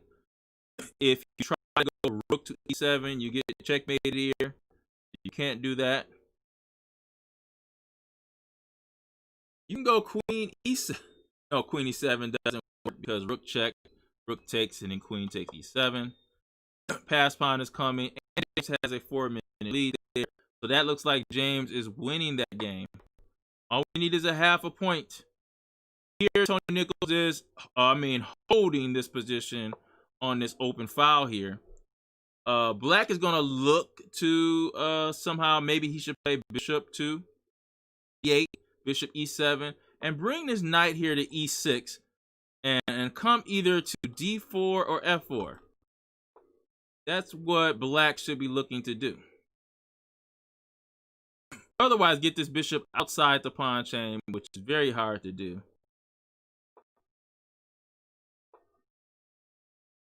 But Tony Nichols is actually down a minute in time. But I think white is better there. Ryan Wayne, the whiz kid, is down by 4 minutes, but this position looks very drawish to me. There's opposite color bishops and one rook for each.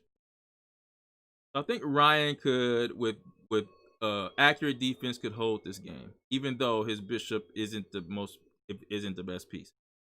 He could actually get the bishop outside the pawn chain with bishop to a5 and bishop to c7, but he has to worry about bishop a5 and then rook a3 first. Bishop a5 and rook a3. Not just yet. Yeah, Matthew James Canty has probably been our MVP. You know, Mark Hyman, of course, you can't. You know, Mark probably has lost 1 game all year. James lost 2, maybe. I'm not sure, but I don't think Mark has lost but 1 game all year. Maybe 2, but I have to check that out again. But oh, Matthew said not sure about D2 by James. What happened here? So he played D2. Okay. All right. So you just want to kind of bring that out. Oh, okay. Yeah. What happened there? I don't know why. Okay. So he gets the pawn back. James still is up a bunch of time, but yeah, that wasn't the greatest technique by James to play D2 there. It was nothing he had to rush to do. His position. A white cannot improve the position. When you're in when you have a position where white cannot improve, you kind of just improve your position slowly but surely, especially when you have a time advantage too, and just wait for the inaccuracy that's going to come.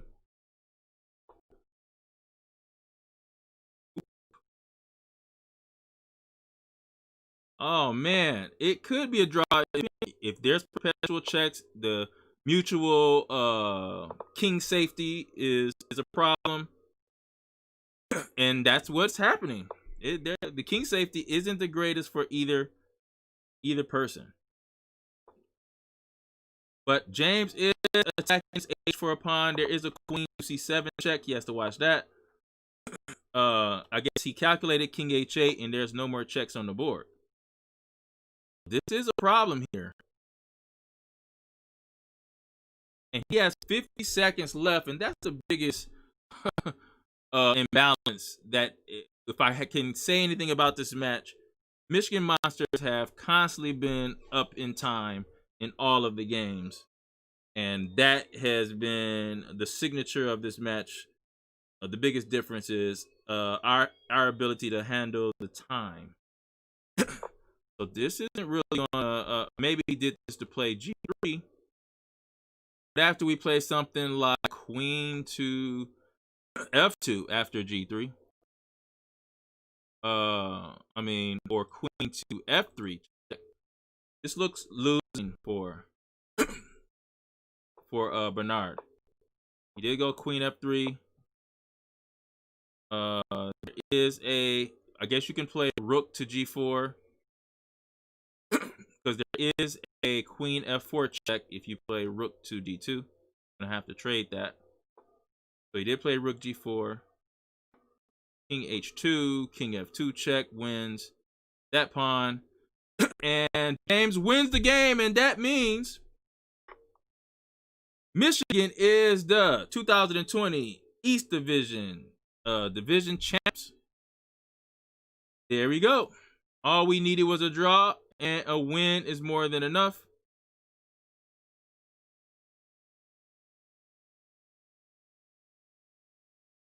And put some wolf sounds in there. There we go. And we are the champs. But we have a match to finish. Excuse me. Squat to Death has a big advantage in time again. What's happening here? Rook, knight, bishop, rook, knight, bishop. But this knight is over in the corner. Squat to death is trying his best to trap that knight. Maybe knight to c6 is a move. He's thinking whether he should go bishop takes a4. There's also a rook takes a5 threat. So Squat to Death is using his time to figure out the best way to handle this. As I said before, GM Canty won his game that wins us the championship. There's been a draw between Tony Nichols and Woos from Pennsylvania team, and that gives us 1.5, and another draw by Ryan Wang and Awake Flood.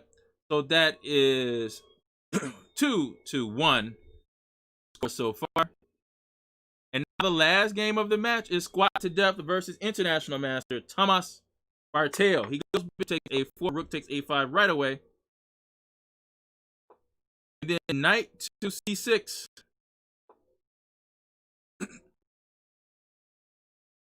How about knight to, oh no, knight to d4, it will be pinned.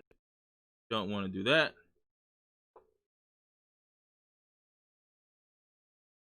His threat is, what is his?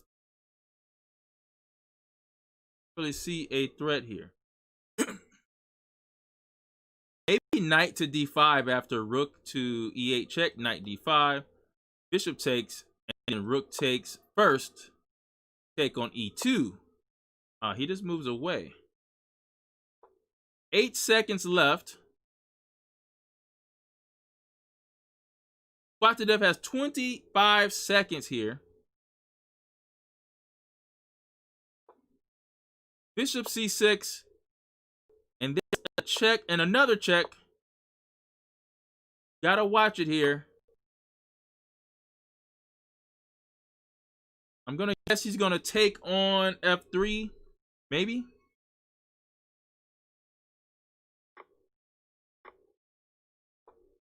Knight to d5, f6. He checks first. That's a big check. f6 here. Then take, and then maybe rook to e3, or maybe stop the check here. Can you stop that check? No, you can't. Gotta watch that. So maybe king d7. Oh, good one. So his threat is after rook a7, rook to c7, blocks the check. Gotta watch checkmating patterns. Squat to Death. Oh, what happened? Oh no, he loses on time. Oh man. Wow. What? He didn't want to step. There was no checkmate, by the way. There was no checkmate because you had king d7. King d7, there was no checkmate. And you could have played king d7 right away. But there was no checkmate here. King d7, everything is safe. So that was strange. Mark Hyman probably just kind of forgot about the clock. And so Mark Hyman loses that game there. And that gives us a score with Mark Hyman losing that game. That gives them 1. And we got a win by James Canty and 2 draws. So that gives them gives us 2-2. All right, so we tie that last round there. And I'm going to adjust the score. Thank you, Matt. Thanks everybody for participating here. The Monsters win the pennant. The Monsters win the pennant. They gotta call it something, man. You know what? As chess players, we don't want to call it a championship, a division trophy. Let's make a name. Baseball has a pennant. You don't win a pennant in basketball, football, or hockey. You win a pennant in baseball. Let's come up with a name for our division winners, our division champs. What did we win? Is there a cup to be sent out? Is there a pond? You know, something. We should come up with a name. All right, so that gives us the score of, since we tied the last round, it's going to be 10-6. 10-6, we win. Beat Pennsylvania State chess team. Make sure I adjust this before we leave. And that's it, guys. We are the Michigan Monsters. And we are the East Division champions. Next step, the playoffs. Next step, the playoffs. I understand that we have to play the second place team in the division, which we have probably played before, but I can't wait till that matchup happens. And that matchup and that date and time will be coming soon. Make sure you pay attention to all the social media, Michigan Chess Association social media platforms, so you can get that date and time and meet me for the next stream. I know, Adam, I don't know when the next game, the playoffs will start, but the next game will be in the playoffs. And so that schedule will be coming out soon. Just make sure you pay attention to all social media, especially the Michigan Chess Association Facebook page. Okay? And you can even see it on michess.org. All the videos here you can see there. And that will do it. 10-6 is the score. Michigan Monsters over the Pennsylvania State chess team. And for the Michigan Chess Association and Jeff Aldridge, the captain, and the players that's on the Michigan Monsters, all 20 of them that have contributed to this season, congratulations on your East Division championship and also your entry into the playoffs in the first inaugural year of the State Cup for the Michigan Chess Association. And thank you for all the viewers that joined us on this live stream. I am Coach Brian, Implodian.